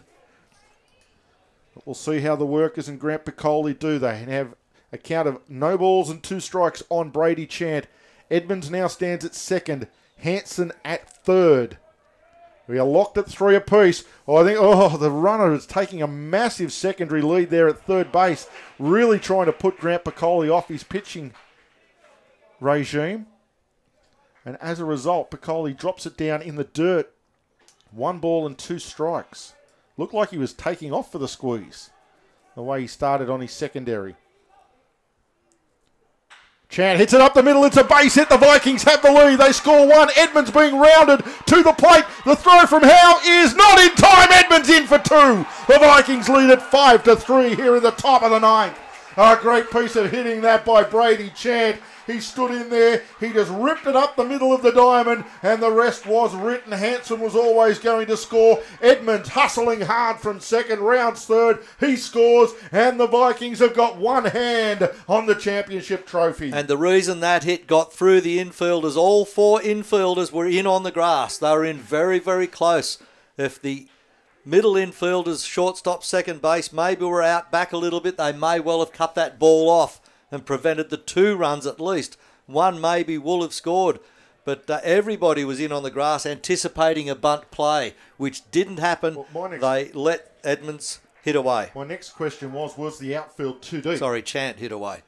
Should the outfield if the infield was playing in, should the outfield have come in and played half depth as well and basically said, well, if you hit it over our heads, so be it, have 2 runs. Yeah, absolutely. But if you hit it through the infield, only one's going to score. We're going to be in there and stopping Guy Edmonds from ever possibly getting around and scoring that second run. Correct. Well, Chant's the only one out there. He's standing safely at second base. He'd have a single and 1 on the fielder's choice. Takes third. We know he's quick. He's very quick. Slides in head first. He's into third base with a stolen base. Jackson White giving us the heads up earlier that he's probably the quickest set of legs in the league. And he goes into third with the stolen base. Gordon asking what the rules were for extra innings. If we get to them, we will let you know, Gordon. It is just rules of baseball. Play to a result. It is just rules of baseball through to a result, so there is no international tiebreakers or anything like that. It is just straight out baseball till we have a winner. But the Vikings with these 2 runs, top of the 9th. Travis McDonald. And a runner on third with 1 out again. Blacktown play in. McDonald swings, chops it foul at the plate. They can't allow any more runs to play.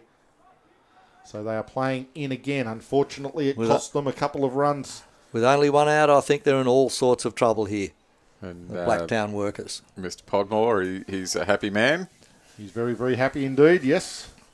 Over there in the UK, thanks for tuning in, Scott. Swing and a miss from McDonald. Down on strikes he goes. Second out. Big second out that for the workers needing to get out of trouble. They will now head back to regulation depth to try and get this third out, as the runner at third will not count if they can just get this next batter out. Chant standing at third, still a threat from third base with the pair of wheels that he's got. Don't think he could quite steal home, Harrow. I don't think he's got that good a set of wheels. But this is lifted out into left centre field. Alex Howe has a good read on it. Ben Martin going around. Alex Howe will take preference, and he will take the catch in left centre field. Off the bat of Seth Morgan.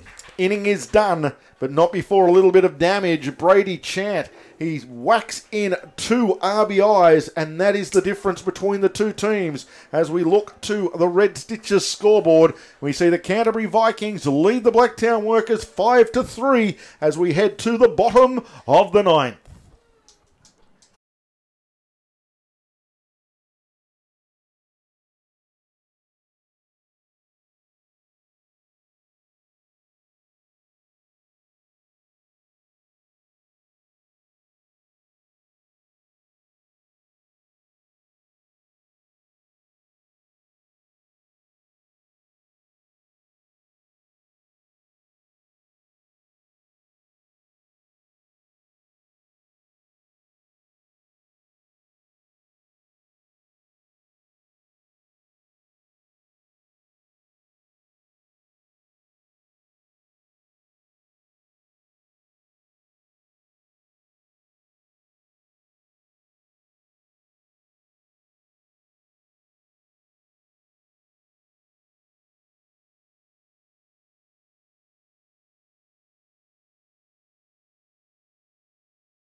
And welcome back to Blacktown International Sports Park. You are with the Summer of Baseball, proudly brought to you by Sports Broadcasting Australia.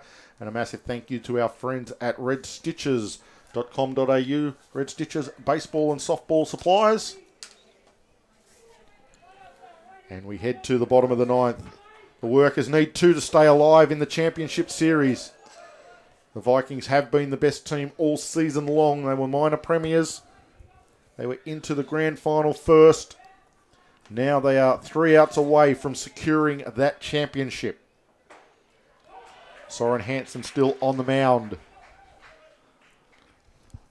1 ball and 1 strike the count. Sorry, Cam. I was just going to throw a cheerio out to Tanya Craman, tuned in from London, UK. London Mets former player.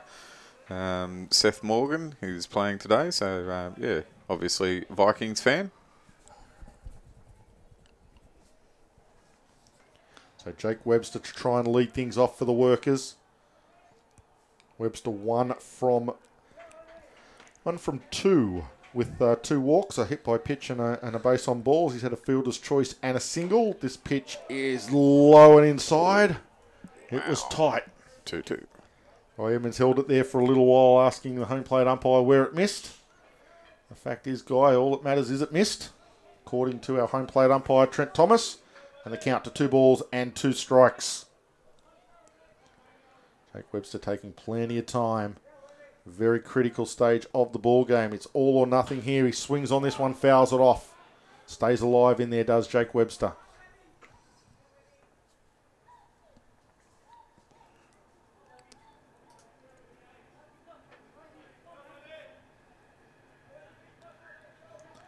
So Webster now. 2-2 pitch. Soren Hanson doing the work on the mound. Misses upstairs, fills the count, 3 balls and 2 strikes. Blacktown with 2 runs to get back to keep this game alive. 2 runs to get back just to square it up. Yeah, just to keep their championship hopes alive. Otherwise they are done. And season 2018 will come to an end. This one hit hard down the third base line. It's fair. It will bounce around down in the left field corner, rounding 1 and heading to second. It's going to be close. The throw comes in. Here's the play. He's gone. Toasted second base. Jake Webster tries to stretch a single to a double and gets thrown out by Mitch Simon from left field. Wow. What a hit. What a run. But what a throw from left fielder Mitch Simon.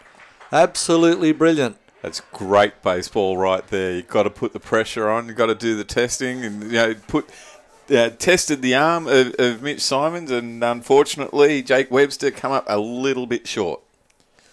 How do we score that, PMAC? A single to 7 and then a 7 and then a 4. to 4. Yep, single to 7 and a 7 to 4. So Jake Webster did the hard part. He got himself on a great base hit that just snuck inside third base, but then tried to stretch the single to a double to get into scoring position.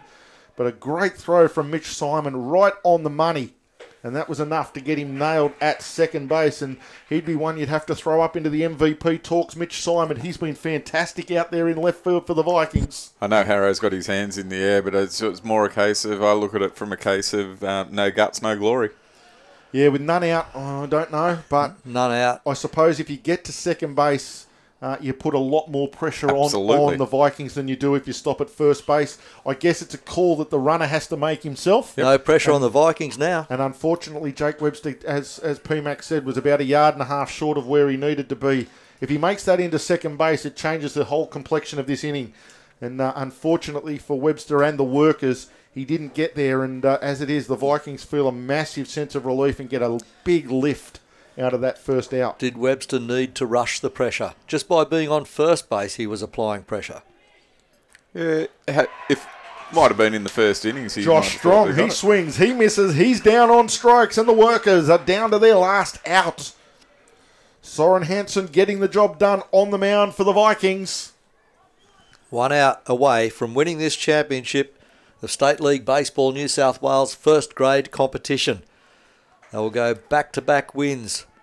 They have a 2-run lead with 2 out. We're in the bottom of the 9th inning.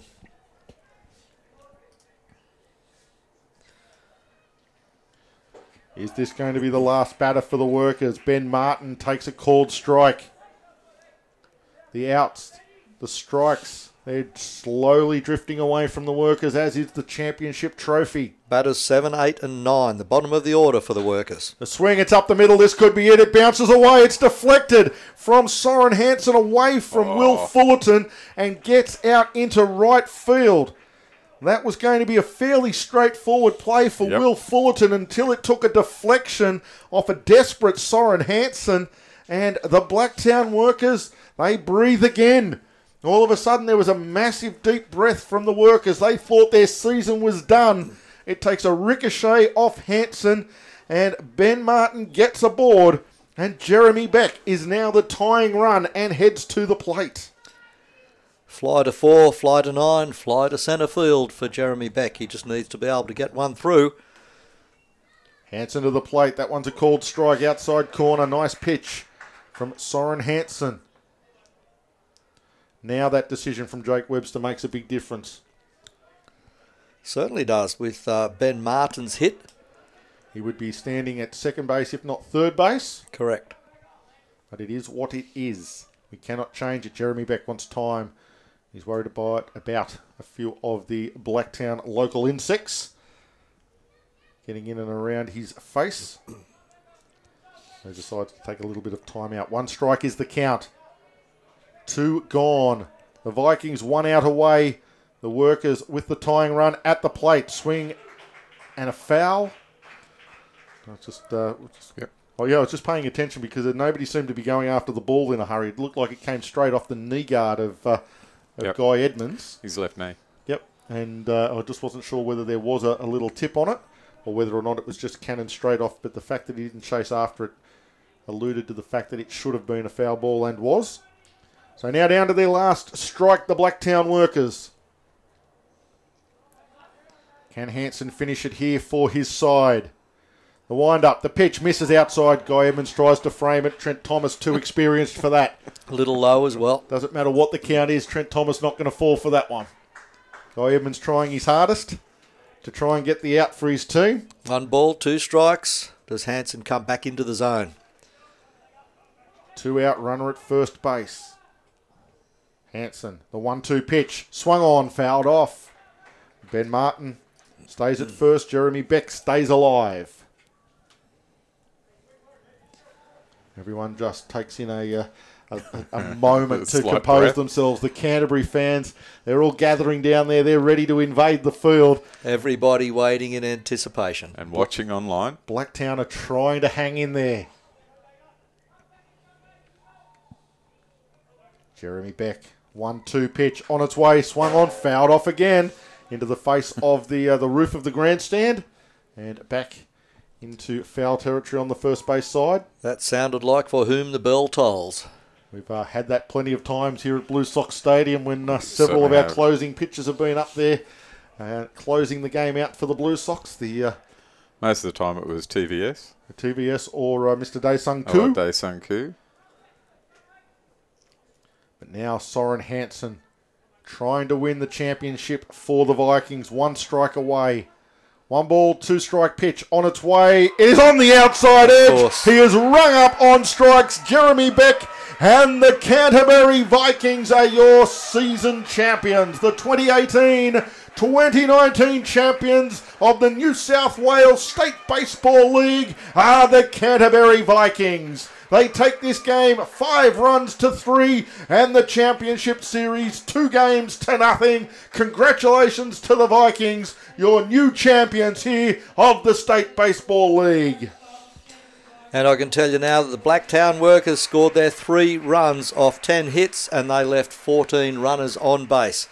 So Blacktown Workers finished this game after 9 innings with 3 runs, 10 hits, 14 runners left on base. However, the Canterbury Vikings on the other side, the champions of first grade in 2018-19 of the State League Baseball New South Wales, scored their 5 runs off 10 hits and they left 11 runners stranded. So 5 runs off 10 hits and 11 runners stranded. Congratulations to the Canterbury Vikings. Well managed throughout the year. Congratulations Scott Podmore over there in the UK you'll be able to celebrate now at whatever time it is in London. Jackson White in New York, he's played a lot of games for these Vikings this season. He played 25 games for them out there in left field, and in the outfield he's over there in New York watching his brothers bring it home. So congratulations to all of those guys, and a massive congratulations to the Canterbury Vikings. They were the best team all season long, had a record of 21-5-1 on the regular season, and they sweep the grand final series 2-0 to lift the championship trophy here in the New South Wales First Grade State Baseball League. And it's been a big weekend of grand final baseball. We saw this afternoon that just in front of us tonight, of course, first grade, the Canterbury Vikings win the first grade championship off the Blacktown Workers. In second grade, it was Manly winning the second grade championship for the year over the Central Coast Marlins. Third grade was won by the Ryde Hawks, and of course the under-18s won by the Baulkham Hills Club. Well done to all of those champions and grand final winners here over this weekend, as what was a great weekend of baseball. Absolutely, and it's always a great pleasure to actually be a part of it. And again, I know that you've already done it many times, but thank Red Stitches for coming on board and allowing us and giving us the opportunity to be able to do the broadcast, as well as Baseball New South Wales and the State League Baseball Standing Committee. I had to get the right what they call Standing Committee. And just quickly got up on the chat line. There's a few more of the Vikings guys. I was trying to remember what they call themselves. Jeez, P-Mac. But Scotty Podmore, he's actually going for a long lunch. and a pleasure to actually bring the broadcast to you. Have one for us, Scotty. Considering that you're unable to be here at the ground. So, yeah. That's type of interaction that we actually enjoy doing. So thank you for also being a part of the broadcast, guys. Our pleasure to bring that to you. It's been a fantastic weekend. We're just approaching 9:30 here tonight. We're going to close down the broadcast. It will remain on there recorded, though. All of the players, of course, all the fans can watch replays into the future. And we recommend that you tell friends and family and anybody that you would like to tell about this broadcast that it is on the same site and it stands up there recorded for quite some time. So please enjoy the replay of the broadcast, and if you wish to send us notes, it is Sports Broadcasting Australia and the Summer of Baseball broadcast team. We're glad to have been able to bring you this broadcast, and it's a great deal of pleasure. We'll be signing off now, and I wish you all a very, very good winter. Take care, everyone. We will see you next summer when the Summer of Baseball rolls around again. Good night.